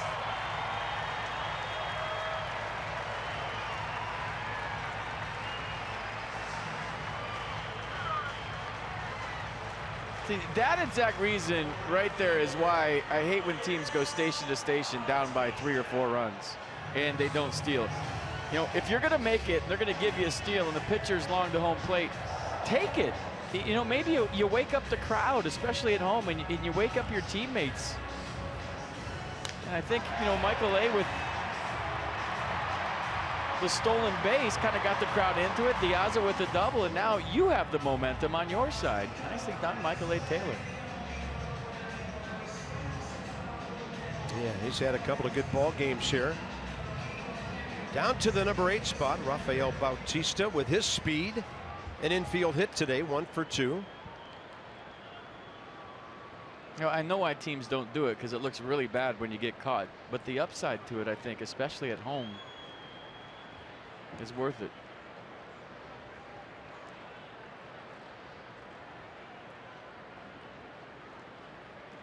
Number 9 spot is next.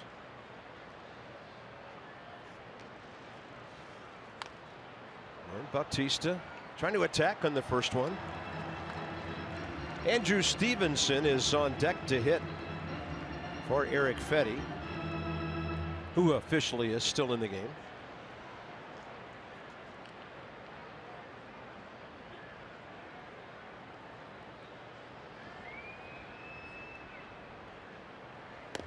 In there, 0-2.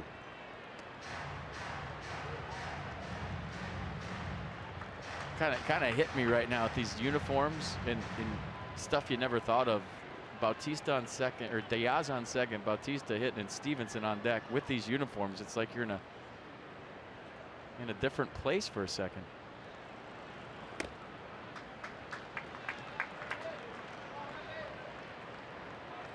And those guys are lined up and ready. Lefty smelling blood. Murph shaved.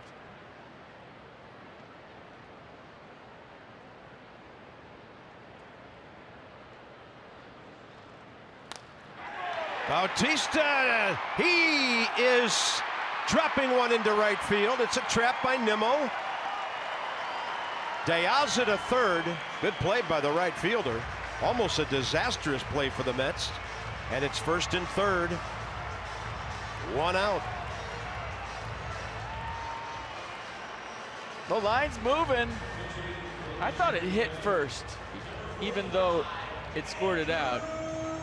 Good effort by NIMMO. Nice at bat by Bautista. Line moving. Yeah, it just hit before it went in his glove. And you have to freeze down by 3 right here. So tying run to the plate. Game on, folks. Here we go. Well, game off, folks. Here comes Terry Collins. Stevenson announced as the pinch hitter. So that's it for Montero, who walks a man, gives up 2 hits.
Attack in the 6th, the run home, possibility of a couple of more out there.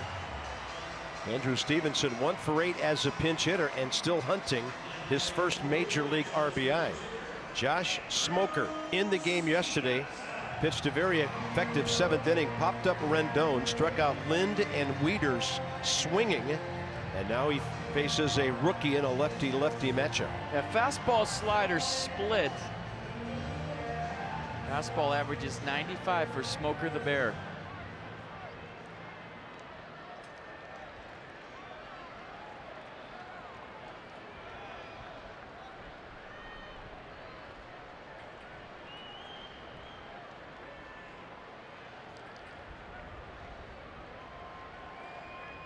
Target away on the first one.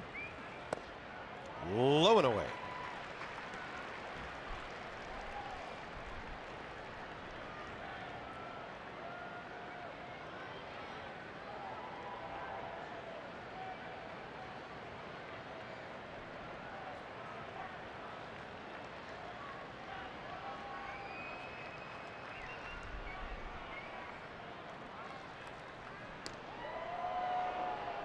Bautista, great speed.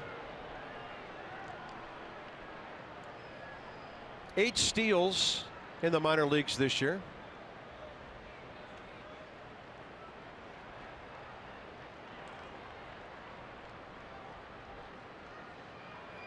Target away.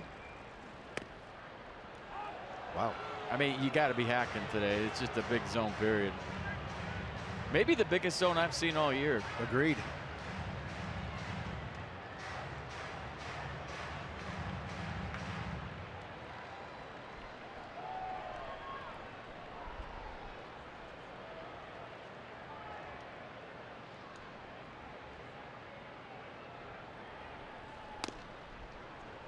Gotta hack now.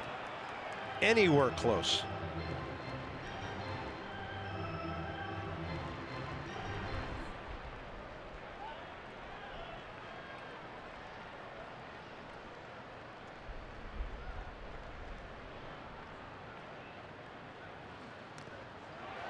Got extended enough to get a piece of it. You know, if you're a younger player and you come up against an umpire that, say, has a big zone on a given day, that doesn't mean you change your game plan and just swing at everything and then come back to the dugout and blame the umpire for having a big zone. You still have your plan. You still look for your pitch in your zone. The only time you do think about protecting is with 2 strikes. Because who's to say the guy's going to throw a ball and you have to swing at that before you get to 2. So, you know, if you're in a youth league or in college or high school and the umpire's calling everything a strike, don't just go up there and brain dead hack. Stay in your zone until you get to 2 strikes, and then you start thinking about maybe a little wider coverage area.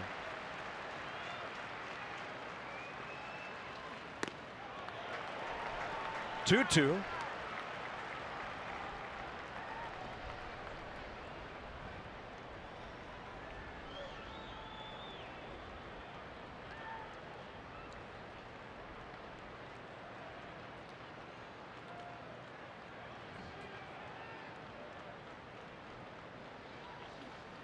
Three-two. Good take.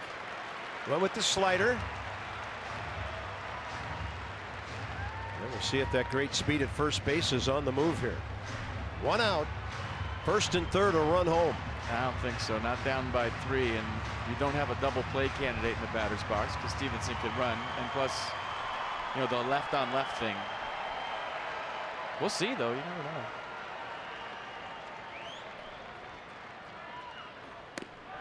Why run? Bases loaded. And Howie Kendrick next. He'll be facing a right-hander. That'll be it for Josh Smoker.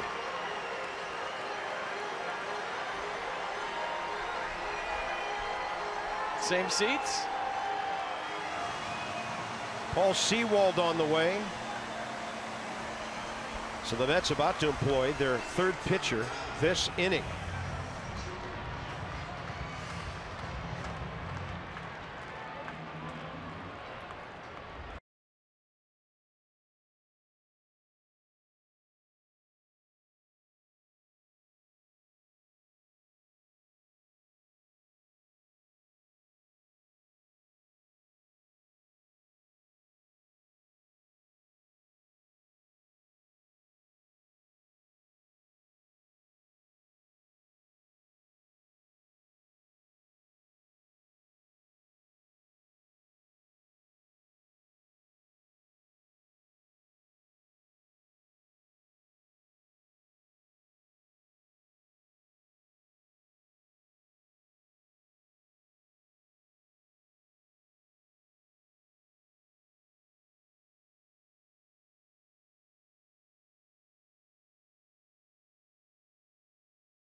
Well, the next at bat or two will tell that tale.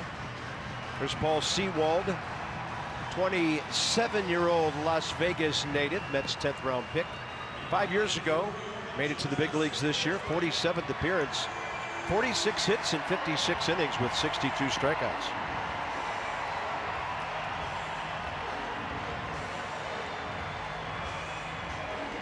Well, you remember, like it was yesterday, August 13th, Howie Kendrick's only grand slam. We thought it was a sac fly off the bat. So did Howie. Turned out to be the bonus plan. Walk-off grand slam against the Giants for the win. Nats won it 6-2 in 11. In this case, they're down by 3.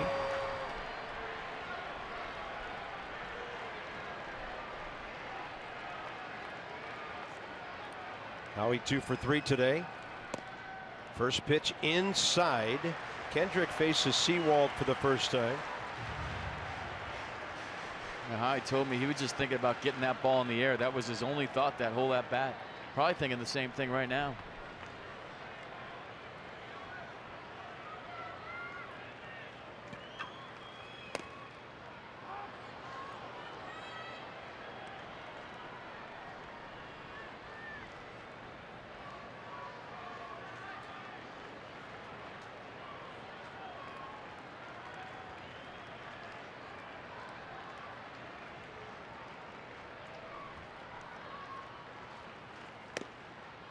And it's 1-2. And now you got to protect. I mean, Howie's staying with his game plan.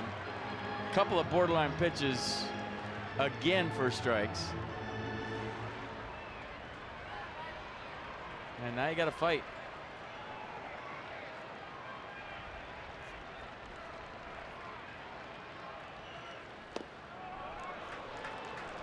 Slider, and it's 2-2.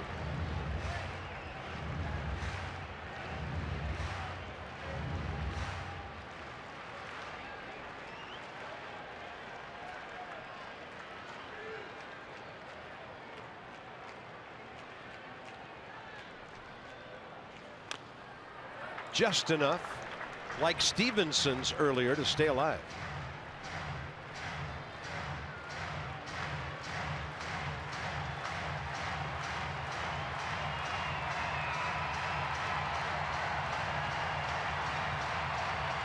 Crowd's into it.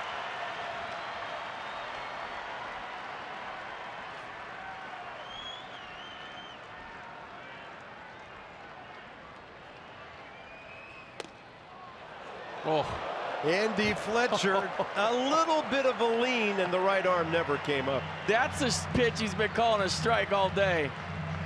It's outside, but he's been calling this a strike. He called 2 in the same spot to Ryan. Here we go, 3-2 with 1 out. Kendrick lifting one to center. Juan Lagares has a great arm, but that's plenty deep for De Aza to score. And it's a 2-run game. A good at bat. Boy, crowd wanted another grand slam. Did you hear him cheering as soon as that went in the air? They thought he got him. Take the sac fly and make it a 2-run game. Good at bat. I was thinking if he hits one out, Eric Fetty could be a winning pitcher today. The Nats need a couple more, and here's Wilmer Difo, who's 0 for 1 career against Sewald. How many Bautista can fly at second base, by the way. called thirds have there been total today, I wonder? Called third strikes. It has to be a season high for both teams. 6 Nats have been called out on strikes.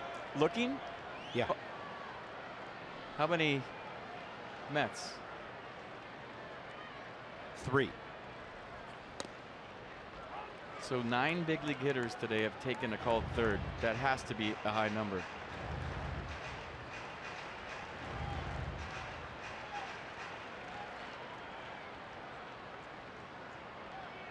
Difo 1 for 2, a sacrifice RBI hit on the left side of the plate now.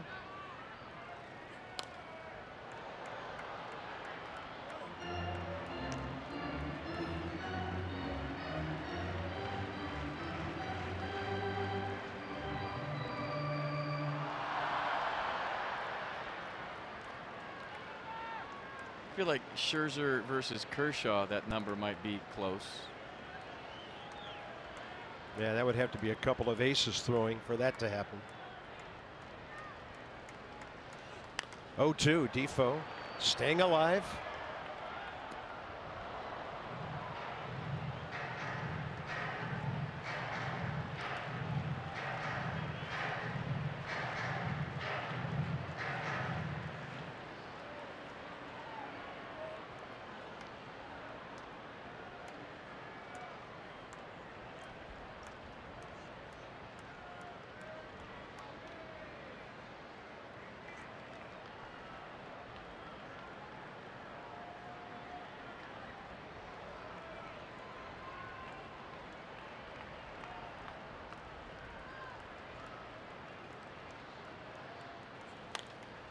Defoe lifting one left side, and it's playable for Wilmer Flores. Nats pick up a couple on a walk and error. 2 walks and 2 hits. 5-3 game.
Now, that's a battle back to make it a 2-run game.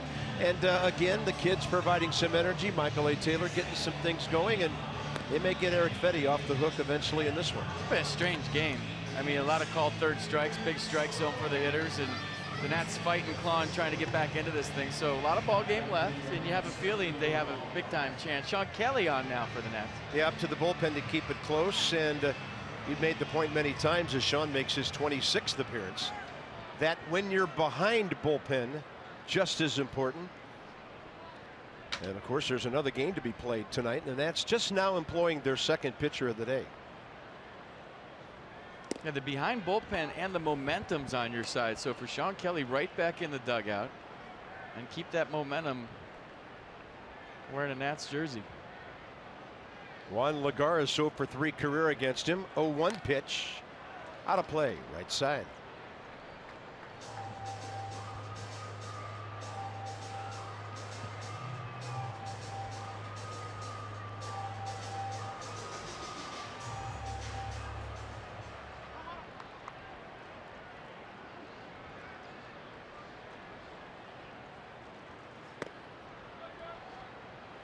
Lagares, Cabrera, Flores, 2-3-4 here in the 7th.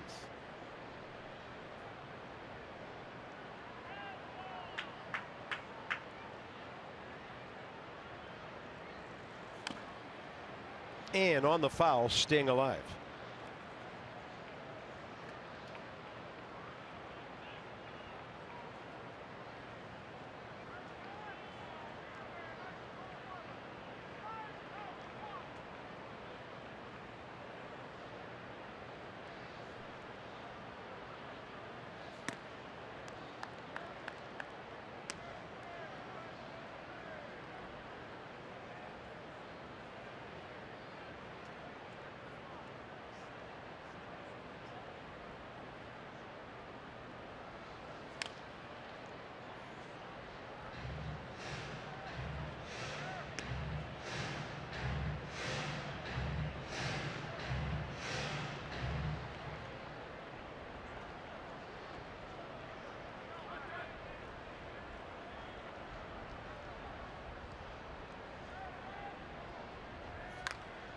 In the air toward right center. Michael A. Taylor. All right, we told you once, we'll tell you twice. You better be here on August 29th because the reward is fantastic. You get a Bryce Harper starting lineup action figure that's presented by SAIC. First 25 grand to walk through the gates. August 29th, 7:05 start against the Marlins. Go to nationals.com and get your toy. And by the way, the Marlins just closed out a 6-2 win over the Padres, and Giancarlo hit his 50th today. Oh my. 50 home runs. They're going to come in here having won 13 of their last 16. Hot fish. That just sounds gross, doesn't it? Well, that they are.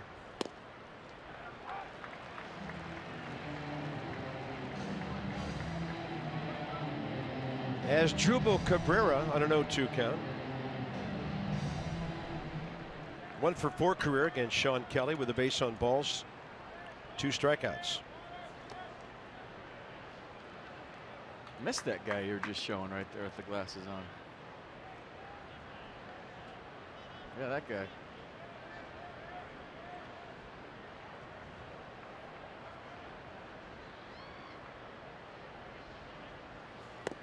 Cabrera made an offer. He did stop, says Bill Welke. Missed the right fielder, the left fielder, the shortstop. So does he. That's all those guys.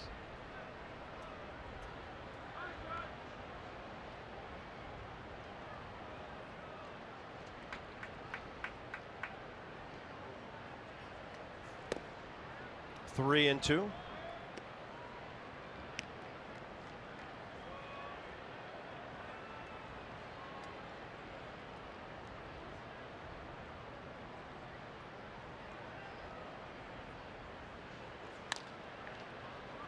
Defoe to his right. He was playing him right up the middle.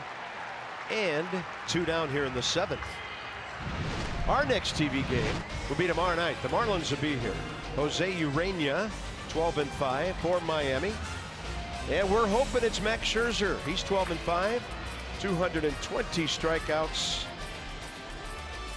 And he's homered against the Marlins this year. 6:30 p.m. Nats Extra, Masson, Monday night. He's going to pitch left-handed. Did you see that? He's got the ball in his left hand. Fly ball, Bautista. And that's a really welcome 1-2-3 inning for Sean Kelly. Time to stretch, and then it's Rendon, Zimmerman, Wieters. The Nats are right back in this one.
2/3, 6 hits, 2 earned runs, couple of strikeouts, a walk. His 13th win of the year, so he goes to 13-5 yesterday. He's won his last 5 starts and has a 0.79 ERA in those starts. I'm telling you, folks, he is right there in the Cy Young conversation. And those guys from ESPN better talk about it tonight in the second game. As Eddie Perez pays us a visit. And check it out. Look at the case. 13-5 record, 2.40 ERA. Look at the opponent's average. The runners in scoring position average is where Gio separates himself from everybody. But Clayton Kershaw looks like he's going to be back. He had a rehab start last night, and Max Scherzer will be back tomorrow. So, hey, why not talk about Gio Gonzalez tonight on ESPN?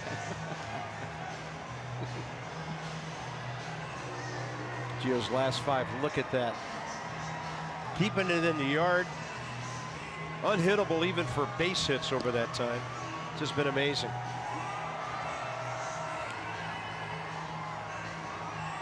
So bottom of the 7th, 3-4-5 Rendon, Zimmerman, Wieters. Paul Sewald, 11 pitches, 8 strikes. To fly out Howie Kendrick on a sac fly and then pop up Wilmer Difo. Anthony Rendon 0 for 2 career against him.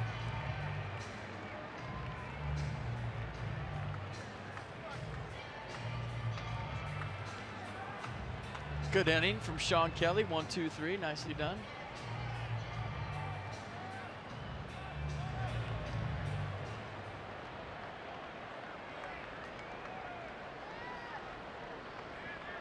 Rendon called out twice today on borderline pitches. Lined out hard. Back to Tommy Milone in the 4th. And that ball sweeps outside. Ball 1. Oh, that's cool. Very cool. Anthony told me last night, family and friends doing fine in the Houston area. 1-1.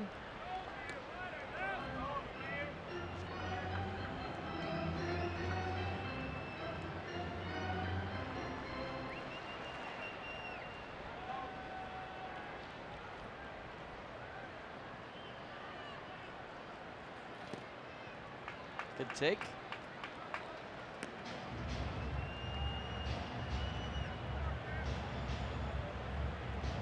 Yeah, Houston and Galveston have received 24.1 inches of rain. Wow. Catastrophic flooding, they're calling it. So with Joe Blanton queued up for the 8th. Rendon 2-1 pitch.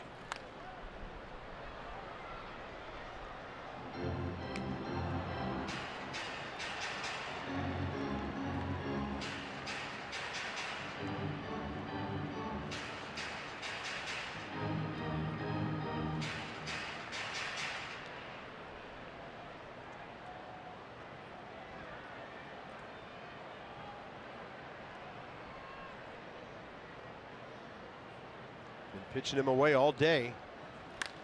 And this one is well hit to right center. LAGARES was playing over there, and he doesn't have to go deep to get it. First out, 7th inning. Next up, Zimmerman. Into the 4 o'clock hour here. Now, why is Dan Coco's name not on the graphic? He's doing yeoman duty with Nets Extra. Ray's been out for a couple of days. Dan's been sitting in with Johnny and doing a very fine job. So a much needed rest for Dan, getting ready for that half hour of intense baseball after the game. Yeah, those 2-minute hits take it out of you, so. Yeah. I totally get that. Trying to pace himself to play a hard 162. Poor guy. Unsolicited shots every day.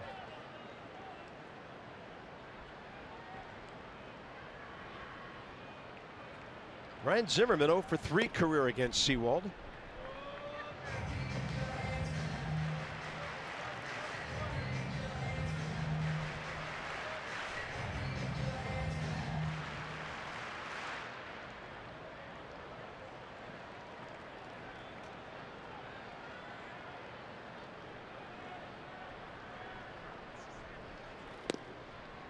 Inner half with the fastball.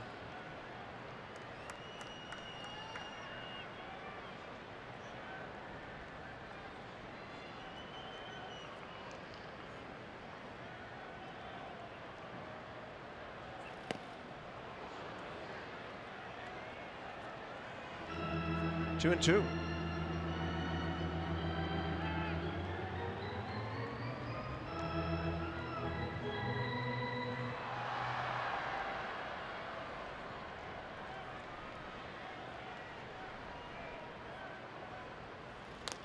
Ryan Zimmerman stays with it and drops a base hit to right.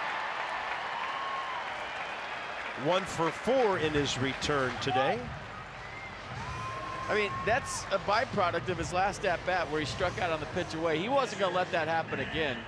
So we talk about, not expanding your zone until you get to 2 strikes. Well, if the umpire's calling it out there, this is exactly what you do.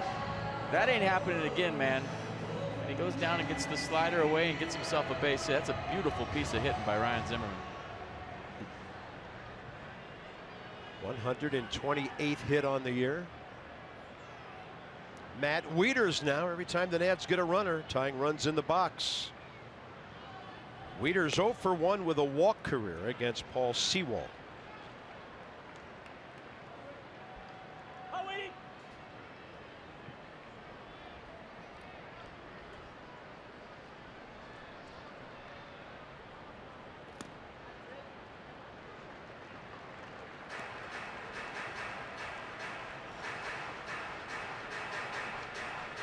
Well, this is where you get a pitch and try to drive it if you're Matt Wieters. Down by 2, you got Pop.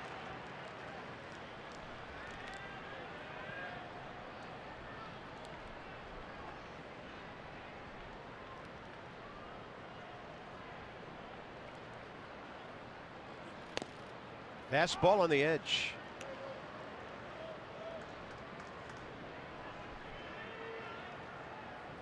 So it wasn't strike 1, but now it is.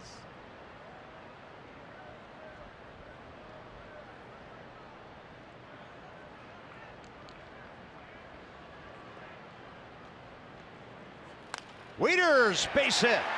Ryan Zimmerman eyeballing the ball to right.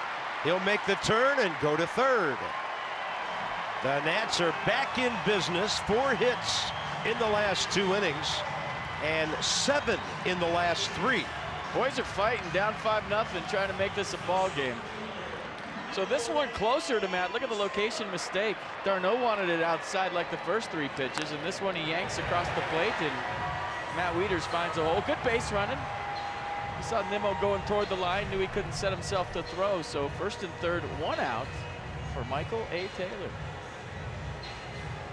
who has walked twice today, stolen a base, scored in the series 3 for 9, 3 runs, 2 steals. Lefty Jerry Blevins getting up.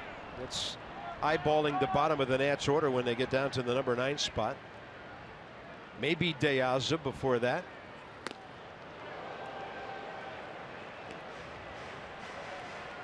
Get your rips in, I like it.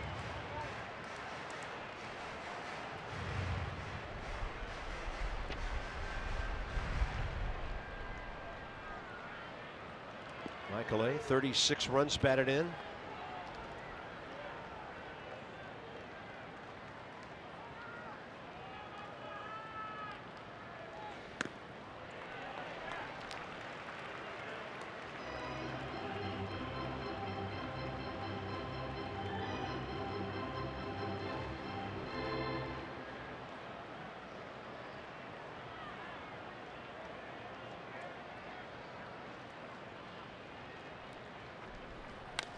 And a drive to left into the corner. Zimmerman home.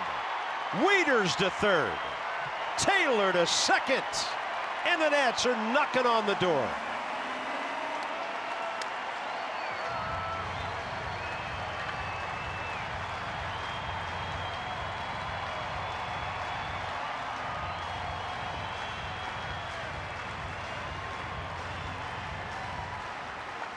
I think it was a slider that didn't slide. Look at this thing just spinning up there. Michael A. Taylor goes out there almost to a knee.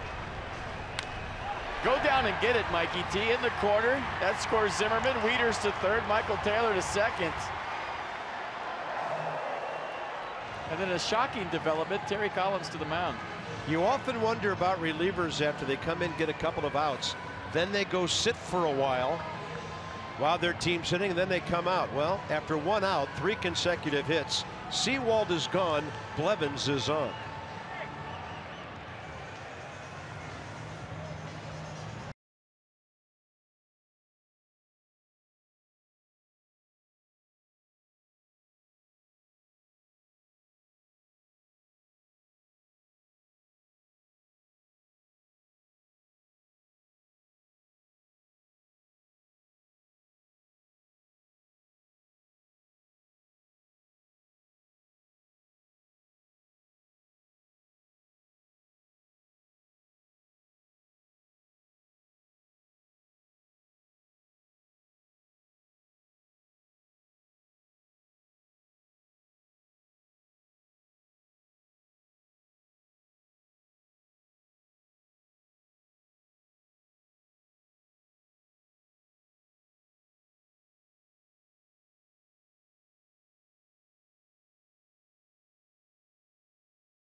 Having a nice one. Tripled his first time up, doubled his third time up.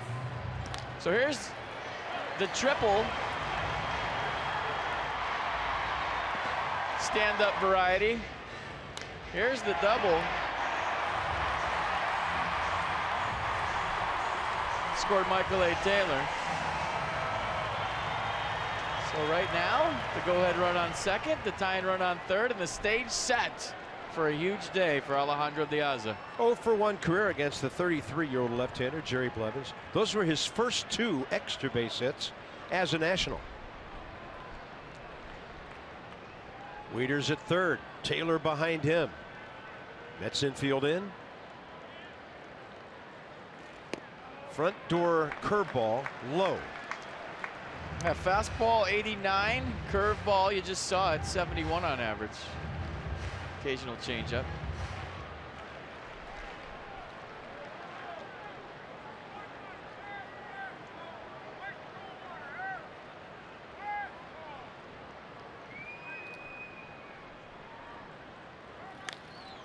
In the air to left.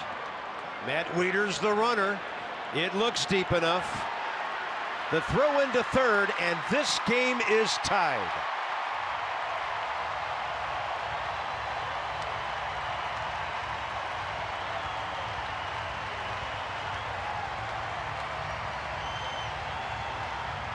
Eric Fedde off the hook. I mean, it doesn't matter who it is. Anybody that Dusty Baker puts in the lineup, sends up there, they're getting it done. A good at-bat by De Aza. I didn't think it was deep enough at first. Ball carried. Nicely done. It down 5-0, folks. The Nats have tied this at 5. How about that? The boys are fighting. Here's Rafael Bautista. The rookie has his best day in the big leagues in progress. 2 for 3 with a run. Great speed at second.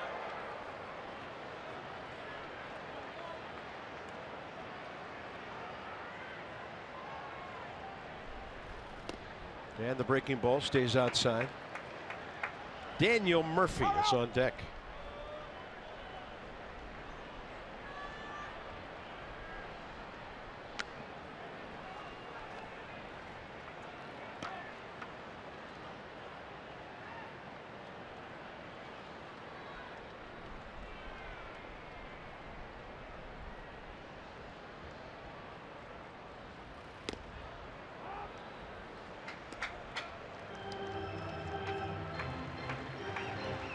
So 5-5 game, 2 outs, and if you're Michael Taylor on second, you know that you're not stopping at third. You know, no matter where a hit could possibly go, Bob Henley's sending you. So what does that mean? Well, hey, work on your primary lead, get out there far enough, and really shuffle off, because you know it's a green light situation all the way. It usually is with 2 outs, but you know, bottom of the 7th, tie game, you are rolling here. And if you look at the Mets outfield, they're kind of cheating up. So it's on you as the base runner to get a good primary lead and a really big secondary lead. And you see the hands start to go with the hitter. You take off, especially with 2 strikes. 2-1 to Bautista.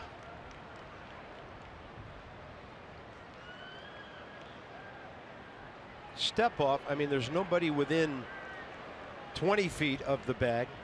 Oh, Michael Cabrera playing up the middle. He was shuffling off to steal. Levin saw it and stepped off.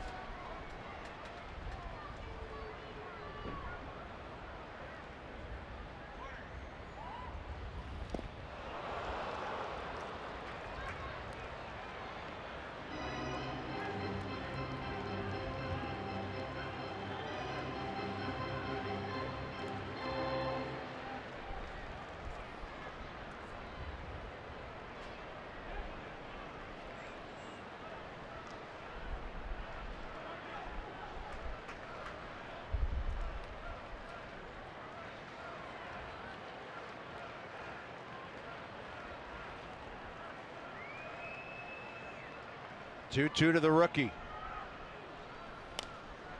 Popped it up. Fighting the sun, Cabrera. And the center fielder, Juan Lagares, will call him off at the last instant. Nats pick up a couple on 3 hits. All tied to the 8th.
Is presented by authority of the Washington Nationals and may not be reproduced or retransmitted in any form. And the accounts and descriptions of this game may not be disseminated without the express written consent of the Washington Nationals. A lot going on as we get to the 8th. Bullpen, defense, lineup. The Nats 5-11-0, 5-7-1 for the Mets. So first order of business is Joe Blanton out of the bullpen. Second appearance of this series, his 42nd of the year. A fastball, slider, curveball change for Joe. Fastball 90. Throws it 40% of the time.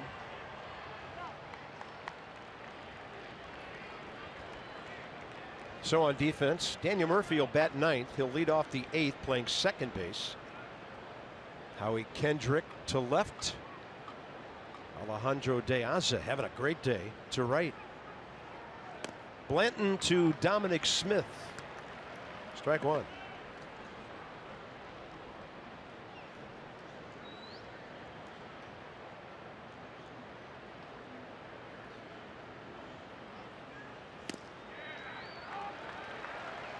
Working ahead.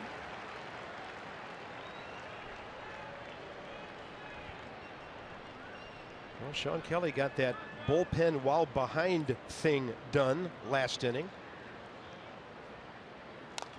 And that ball sinking beautifully away from the left-handed batter. Murphy, 1 out. Coming to a big league game, Ball will find you every time.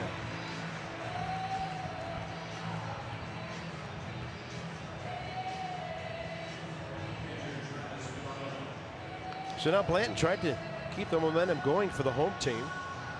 Faces Travis d'Arnaud, who's 0 for 2 career against him.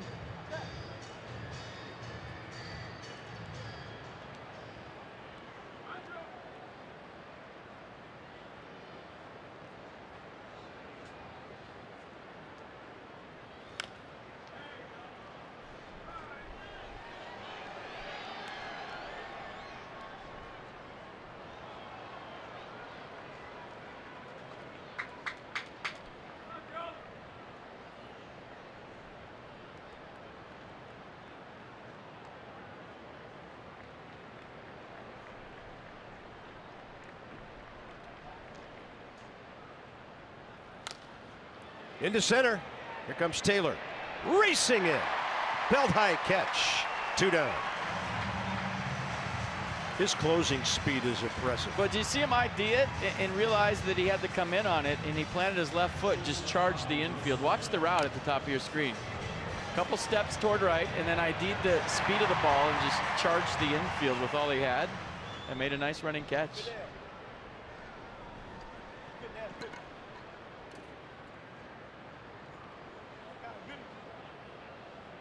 Joe Blanton against the rookie Amed Rosario. Got him to fly out to right field Friday night. Infield hit last time for the rookie that broke up an 0 for 9 in this series and an 0 for 14 overall. But did you see the importance of the Sean Kelly shutdown 7? You get the momentum, you score 2 in the bottom of the 6th. And we talk about shutdown innings all the time, and you have the momentum, get you right back in the dugout, and then there's 2 more in the bottom of the 7th. The same goes for Joe Blanton right here. You have the momentum. Get me right back in the dugout. Let's keep that. That's how you got to think. In the air to center. Taylor going back. Can only watch it, and it leaves the yard.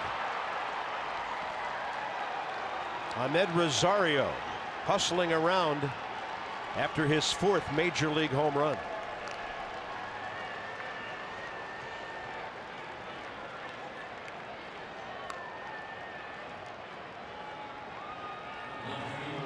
Big time pop.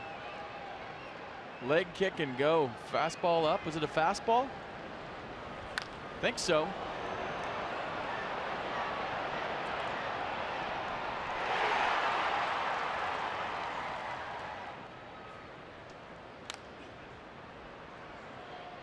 Joe Blanton, 10th homer given up this year. Matt Reynolds, the number 8 hitter.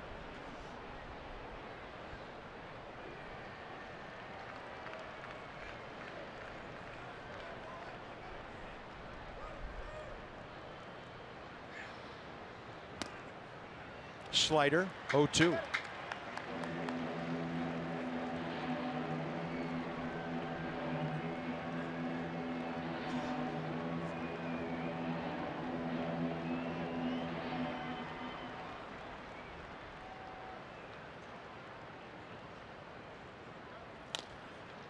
Wilmer Defoe on the move. Put on the brakes for that hop, and then Zimmerman picks it. So Daniel Murphy will represent the tying run leading off bottom 8 when we bring it back to an eventful day.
Masson, brought to you by the Lexus RX, featuring a pre-collision system with pedestrian detection.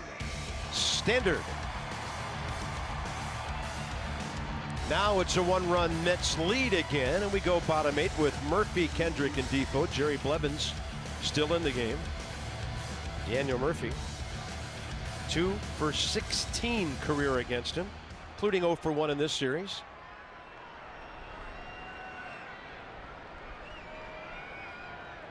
They have Eric Goodell for some of the upcoming right-handed batters. And Murphy will go down to first as he takes a curveball off the body. Wear it.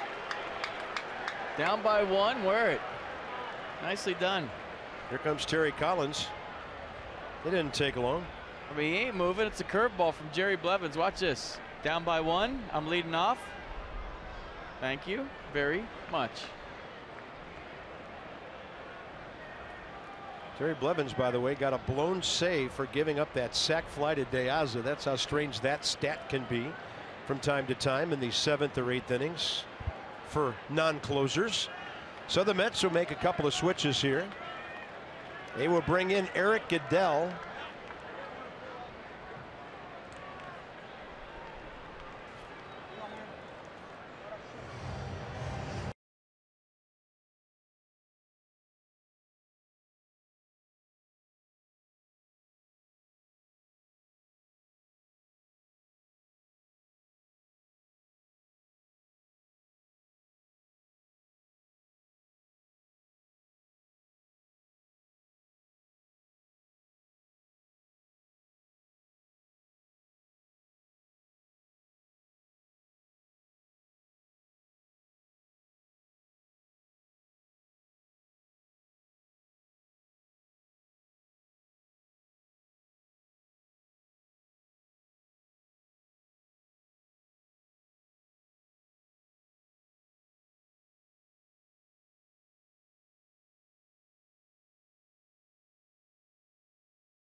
Run on base, 5-11-0 Washington.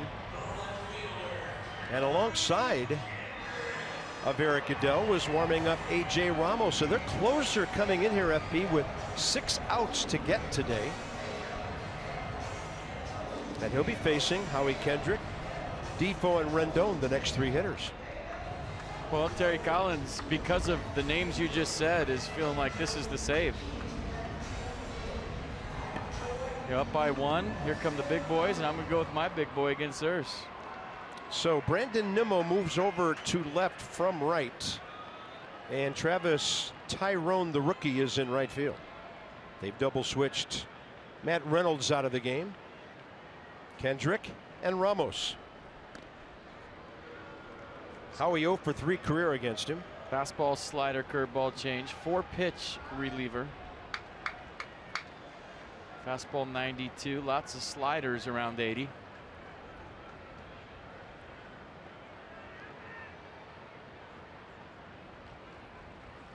Kendrick a bunt, and that's a hit.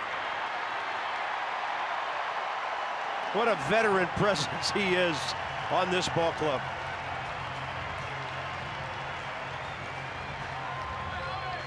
This is beautiful.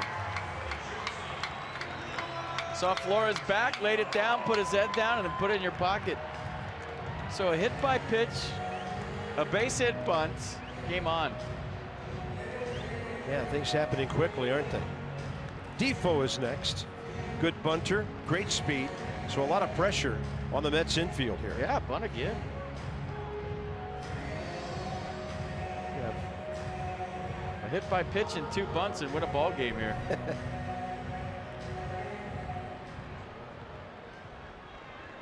See if the Mets put on any kind of play.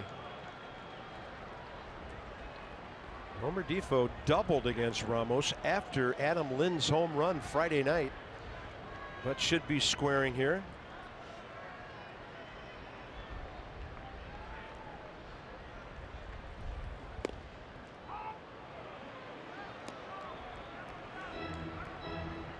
Wilmer 1 for 3, a sacrifice, RBI single.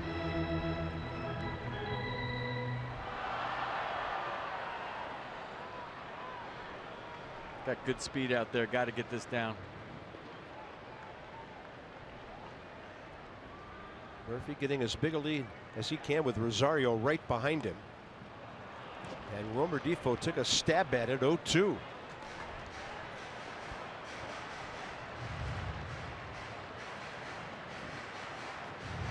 I think if you're Terry Collins, you might want to see if he's bumped with 2 strikes. How do you do that?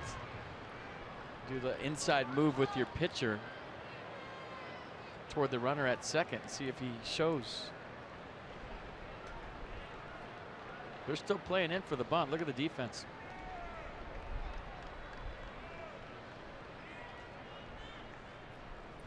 And Difo swinging, but it's hanging in the air, and Daniel Murphy gets back to second.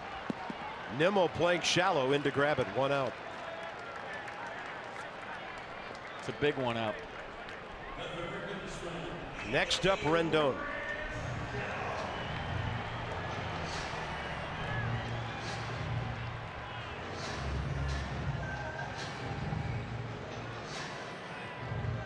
That's why in big situations when you sacrifice bunt, if you take that called first, now you're limiting yourself to 1 chance.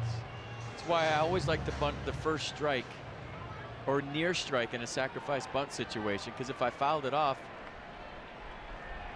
or I didn't like the pitch, I still had more opportunities. And that was a tough call for Wilmer, that first pitch, but it's been a strike all day.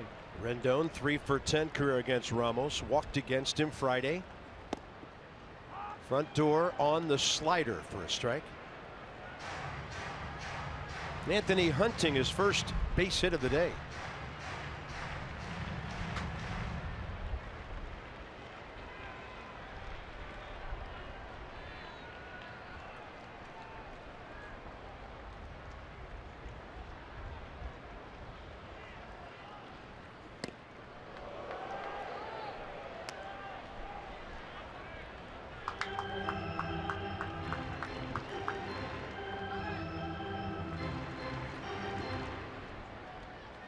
Exciting game. 20 hits, 11 runs. Nats down 5-0, coming back to tie it. Crowd's been into it all day.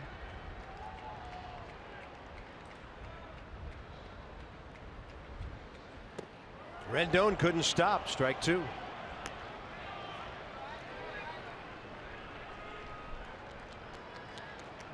But if you're Dusty Baker right now, you got your guys up. The right man, the right spot with Rendon, and if it gets to Ryan, same way.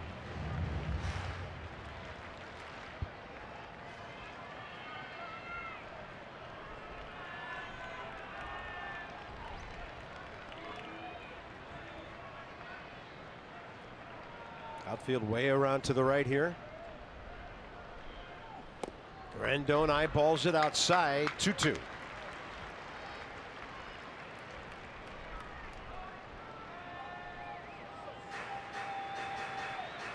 Brandon Nimmo might be playing the furthest over for a left fielder I've seen all year.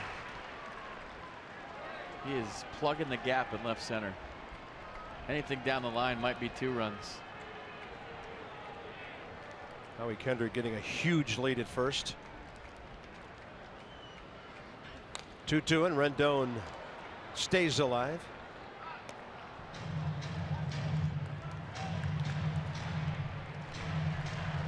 You know what I've noticed about this series? These are 2 teams going to play each other 19 times, right? How many big shifts have we seen in the series? Not a lot. See more shifts from teams we hardly ever play than ones the Nats play all the time. Team by team philosophy. Anthony Rendon has seen 30 pitches today.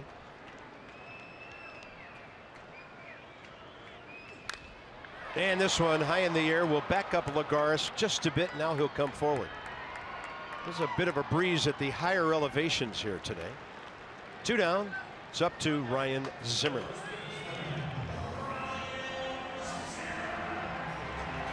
Who has 4 career hits, a homer, and 3 RBIs against A.J. Ramos.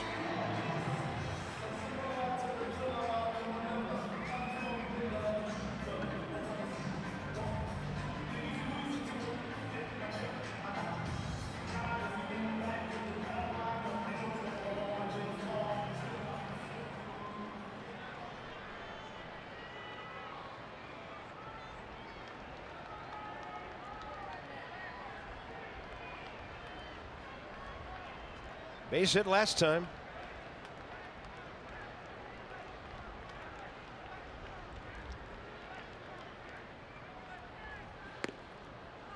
Fastball up.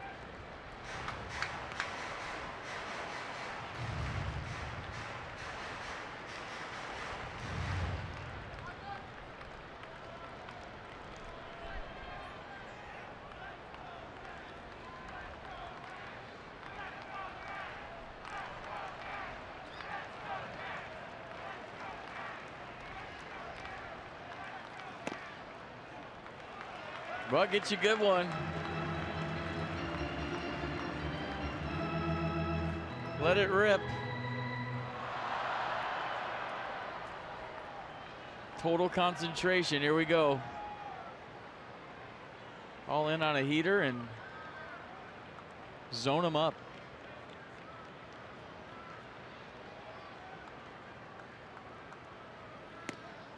And he got a 2-0 slider.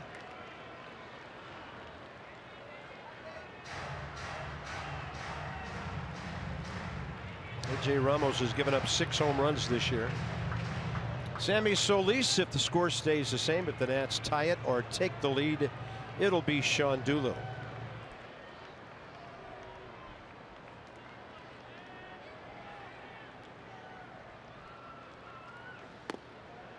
Three and one.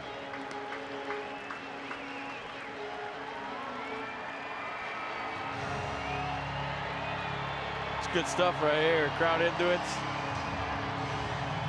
29 home runs in the batter's box. Running out of time. Here we go.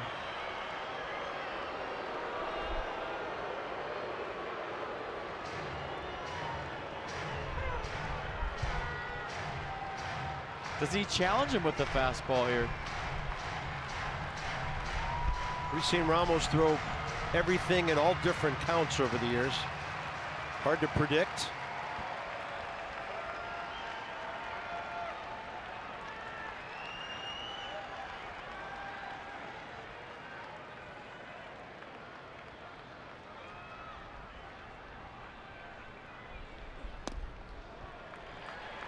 Ryan just waiting to be sure. Nobody knows what a strike or a ball is on either team in this game right now. The bases are loaded. He just told you by his body language he thought this was strike 2. Yep, that's a strike. No, it's a ball. Okay, I'm so confused. I'm just going to go to first. And now Matt Wieters has a chance to be a hero. Matt Wieters 1-for-1 career against A.J. Ramos. How does the tying run at third affect some of those sliders? He started to go to first, and then he said, wait, it's today. And then he whipped a U-turn to go back in the box, and then he went, wait, it's today. And then he went to first. Matt 2-for-4 today, his first hits of this series.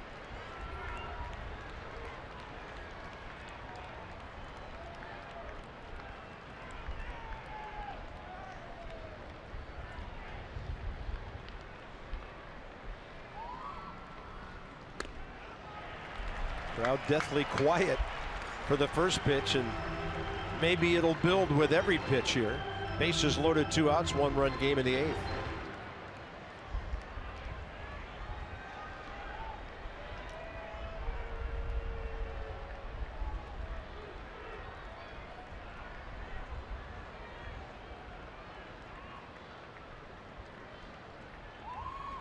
Ball 2. So check out where WILMER FLORES is. Why is that a big deal? Well, if you're Daniel Murphy at third, you can get way down the line, and anything that just scoots away a little bit, you can tie the game. You could get as far as the third baseman is off the base. He'll get down here further, but it's a shorter route on a wild pitch. Target away on 2-0. On the edge.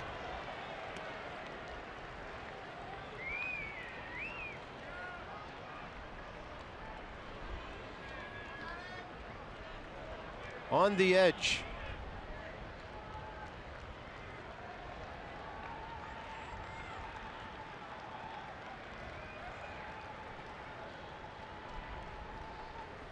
Matt Wieters, shortstop to his right, scrambling, high throw pulled in by Dominic Smith. Some kind of play by the rookie there, trying to stay under control. He did so many outs there where he went back to his position. Crazy play with the game on the line, and he made it.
Five-game Nats with 3 outs left to try to win this ball game.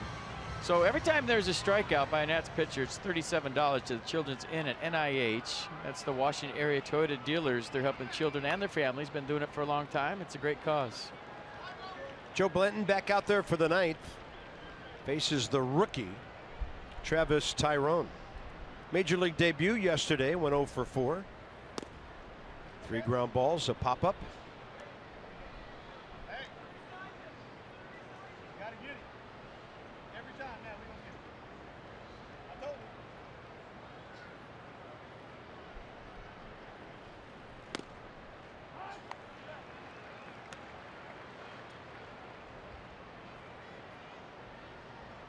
I'll tell you what, the way Ahmed Rosario went after that ball by Matt Wieters, he was a hair out of control.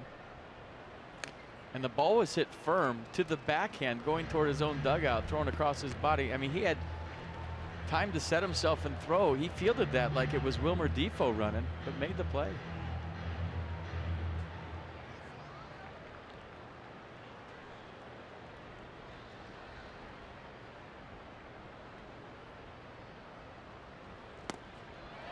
Nice slider. Joe Blanton for the strikeout, his first. Top of the ninth underway with NIMMO and LAGARES the next 2.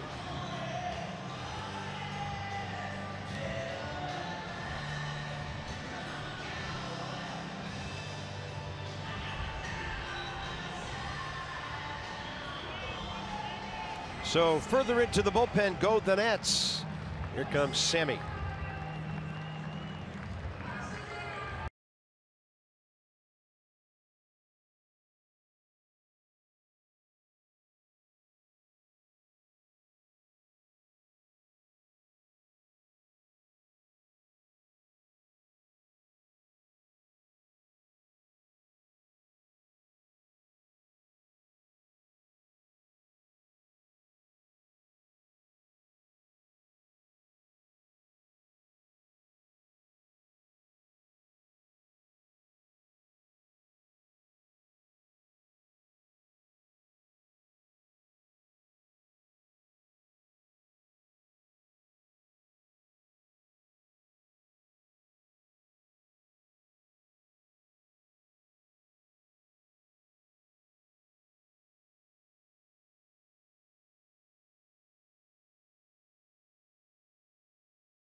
Oh, Nats 1 out in the ninth. When this one's over, Johnny Holiday, Dan Colco with your Nats Extra postgame show today, presented by W.B.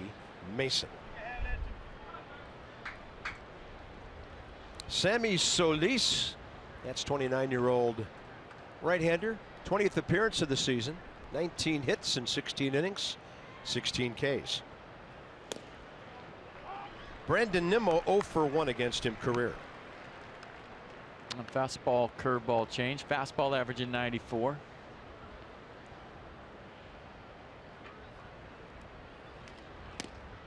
On the front door, the hook for a strike.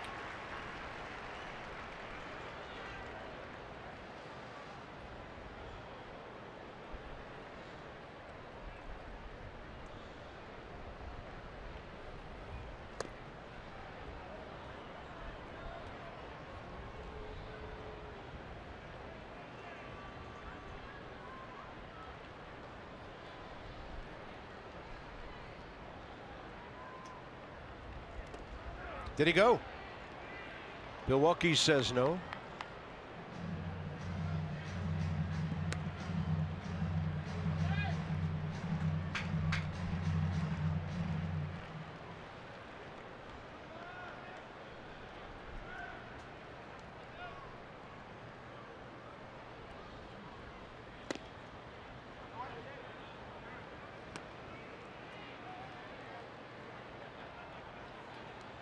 Got his first career save here. Actually in Houston the other night. Matt Albers got the win when the Nats beat the Astros in 11. And this ball driven to center. Michael A. Taylor backpedaling. 2 down.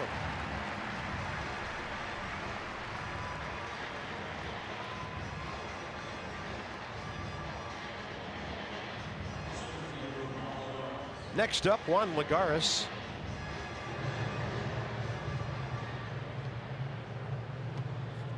Switch hitter Cabrera on deck. Matt Albers ready, win if needed.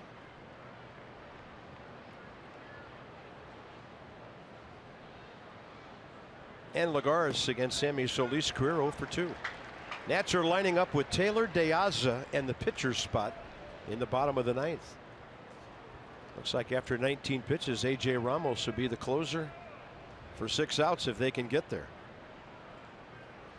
You think Adam Lynn would be that spot. So you have Michael A., who's been on base 3 times today, 2 walks, a double. Diazo's done pretty much everything, triple, double, sac, fly, and then Adam Lynn. So stay tuned. Base hit to right. JUAN LAGARES a 2 for 4 day in a 5-hit series.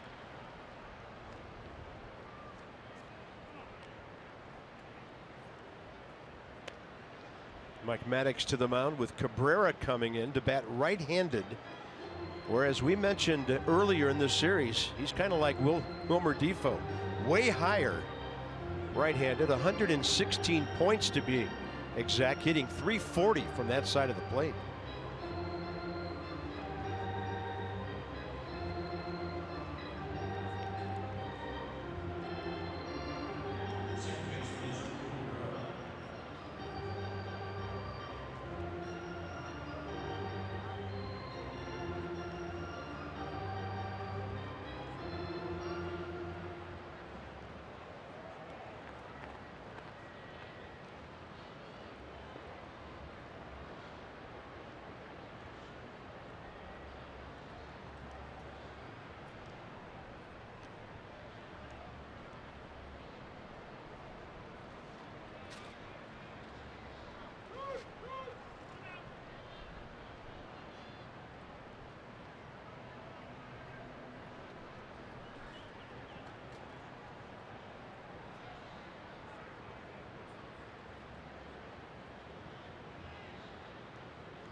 Wieters threatens a throw to first.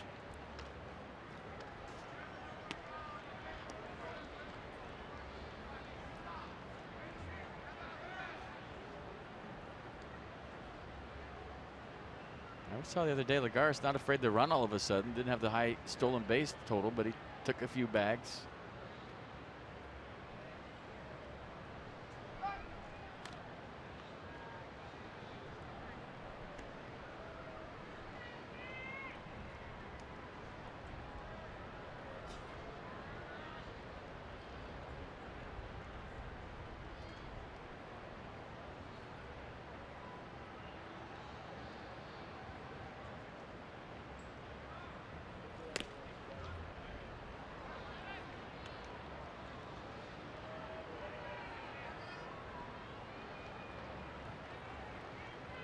As Drupal Cabrera went for 3 today, 3-run homer, big blow first inning.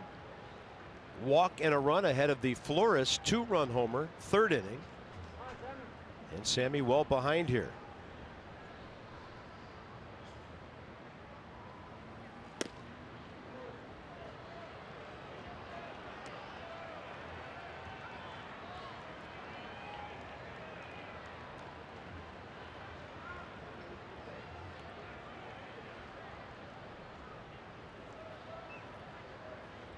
I don't remember Sammy throwing 2-0 changeups to anybody last year. He was, here's my fastball, hit it.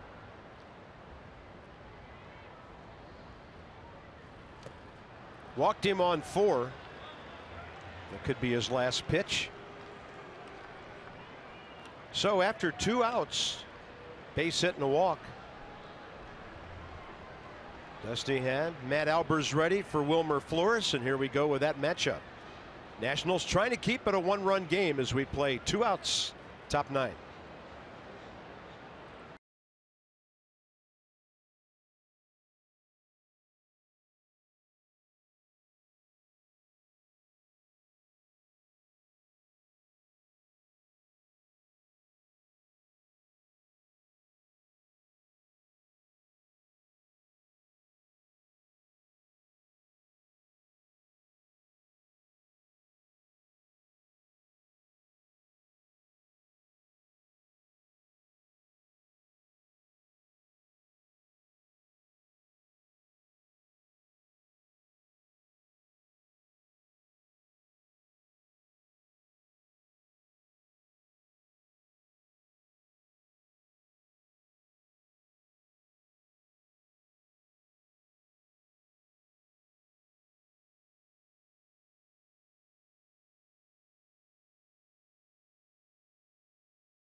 The clock hour here.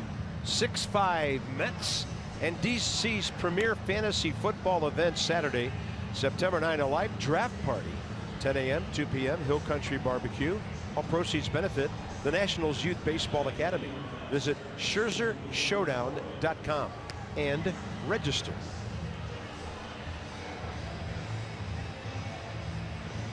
The busy Matt Albers' 50th appearance. He has logged 1 out short of 50 innings. Only 29 hits. That's amazing. 16 walks, 54 Ks. Yeah, I keep forgetting because we're only doing the first game that there's a second game today, and there's no way that Dusty Baker wanted to go deeper into his bullpen in game 1. And he got 6 out of Eric Fetty after it appeared he might only pitch 4 or 5 to start with. So Eric battled and helped out as well as he could.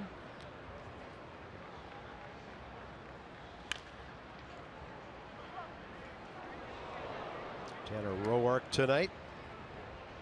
Seth Lugo. Tanner has good career numbers against the Mets.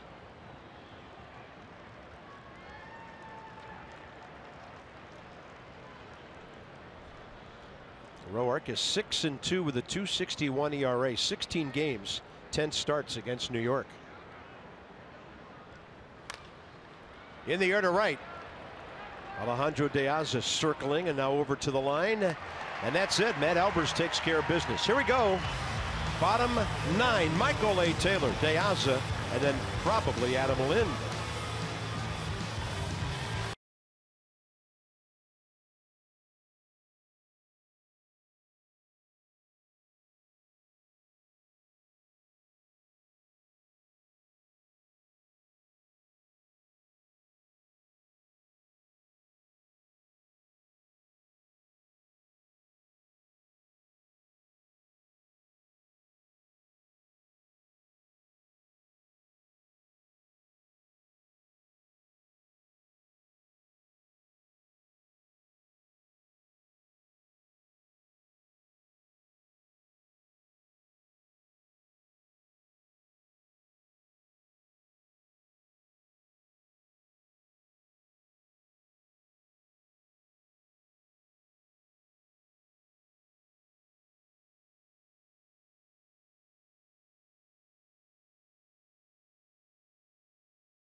with 3 outs left. Michael A. Taylor about to get the party started. Give MASN Nationals a like on Facebook so you never ever miss a moment of the action. Follow along for an exclusive MASN All Access segments, giveaways, and breaking news. That's MASN Nationals on Facebook. Michael A. Taylor, 0 for 5 career with a walk against A.J. Ramos. 0 for 1 in this series. Ramos hasn't had a 2-inning save this year. He's gone 2 several times in his career, but this season, an inning and a third, the longest he's had to pitch.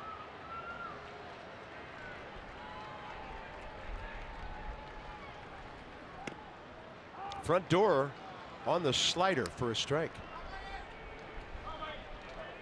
Michael A. didn't like it. I feel like I've said that 47 times today. Ramos 2 homers given up as a Met, 6 all year in nearly 51 innings. And now Taylor has to battle its 0-2.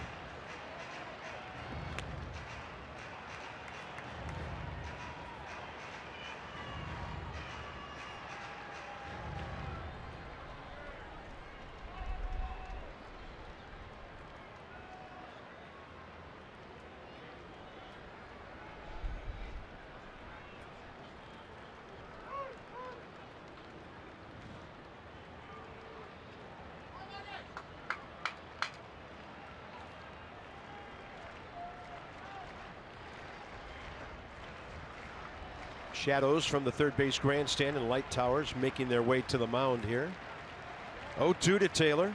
Target away.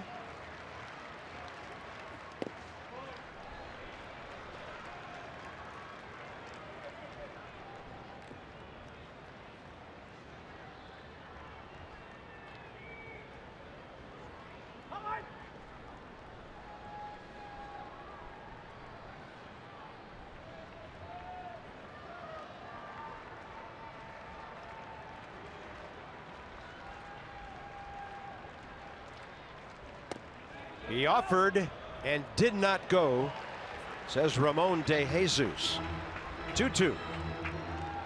Yeah, Darno trying to sell it too by asking quickly for an appeal. Look at him with steps toward the first base umpire.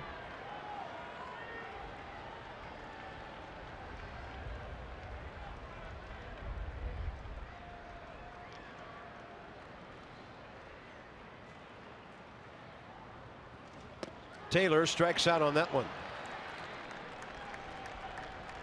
First K of this appearance for A.J. Ramos.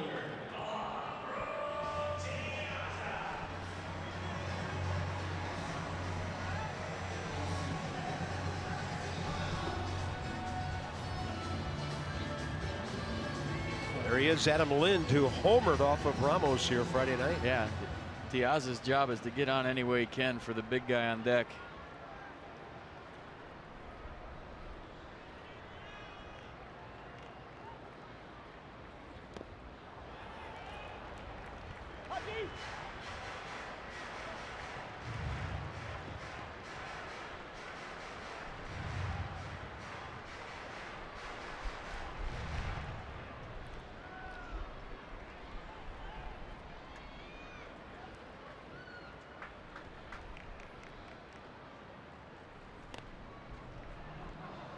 Now it's strike 2. Good idea.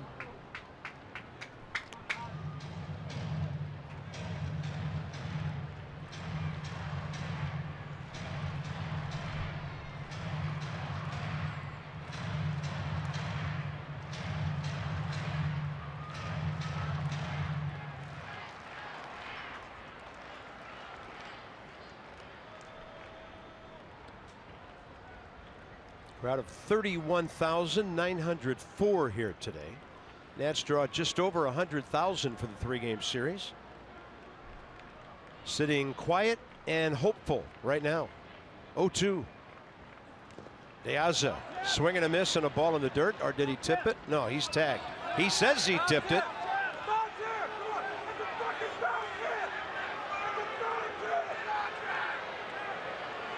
Boy, when you're that adamant about it, you got to feel like you fouled tip. I thought I heard 2 sounds. How did you not hear that?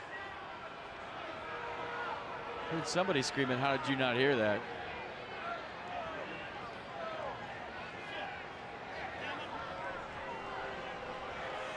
The only way you can change that call is if you ask the umpires to meet and get help. You can't challenge that. It's unreviewable. What do you got? Tough to tell, huh? Did not see a redirect. I heard two sounds, but it could have been the dirt in the glove. But Piazza was adamant that he fouled this off.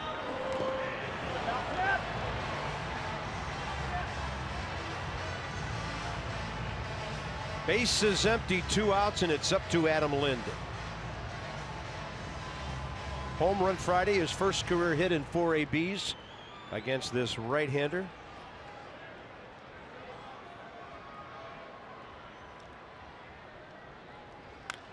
Up the middle, base hit. Unbelievable.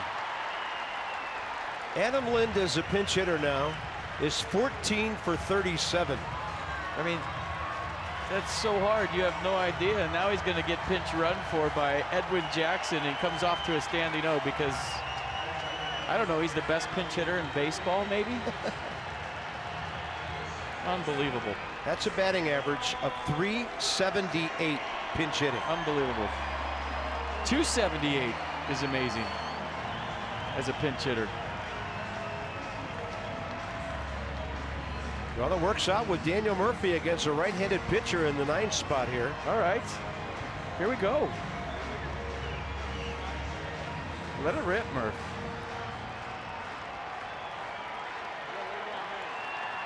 Murphy, 5 career hits, a homer, 2 RBIs against A.J. Ramos. He's broken the Mets' heart so many times in the last 2 seasons.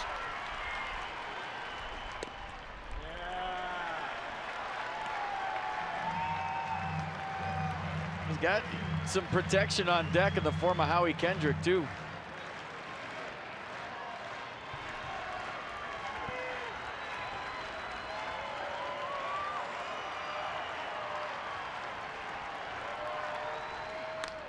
Base hit, and Edwin Jackson's going to third. Mets muff it in the outfield. The runner is being sent. The throw home. Game over.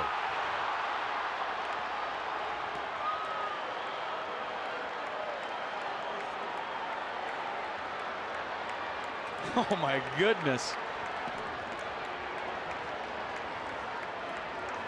Did he get his hand in there? No, he was blocked off by d'Arnaud. Never got to the plate. Well, he got there late. What a block by d'Arnaud. What a play to end the ball game. And I think you have to look at this, don't you, just in case? And did Edwin stumble a little bit coming around the bases?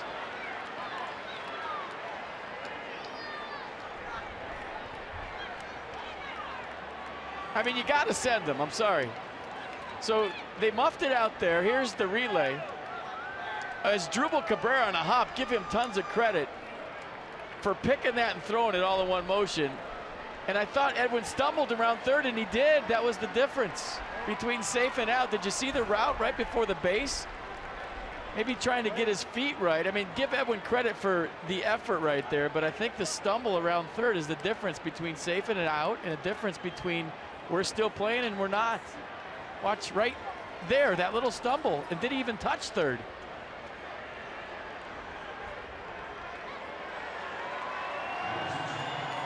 Play is under review. What an ending. I mean, I think he's out. I think the game's over. Seeing it live, I didn't know if he touched third. I saw the stumble. But you have to send him. Did the throw take him into the plate? I mean, that's the only way you're allowed to block home plate is if the throw takes you into the plate, and did it. What do we got? Runner is out, and the game is over. Nats lose it 6-5.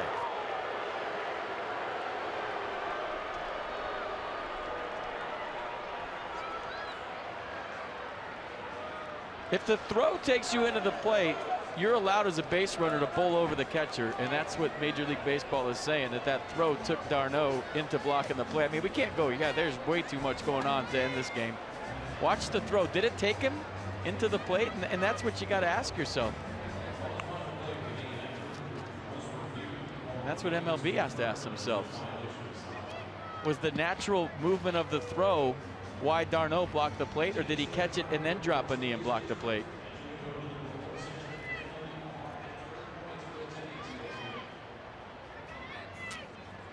Because if Edwin Jackson runs him over and the ball's loose, you know, what are you supposed to do there? That's why this new rule just stinks all the way around. It does.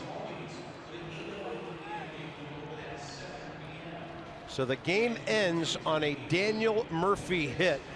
And when the Mets kicked it in the outfield, they hold on to win in 3 hours and 34 minutes. There's another game tonight. ESPN will have that one behind Tanner Roark. We'll be back with you tomorrow night. That's Extra Post pregame at 6:30. And this has been a presentation of Masson. A lot happening in this one today.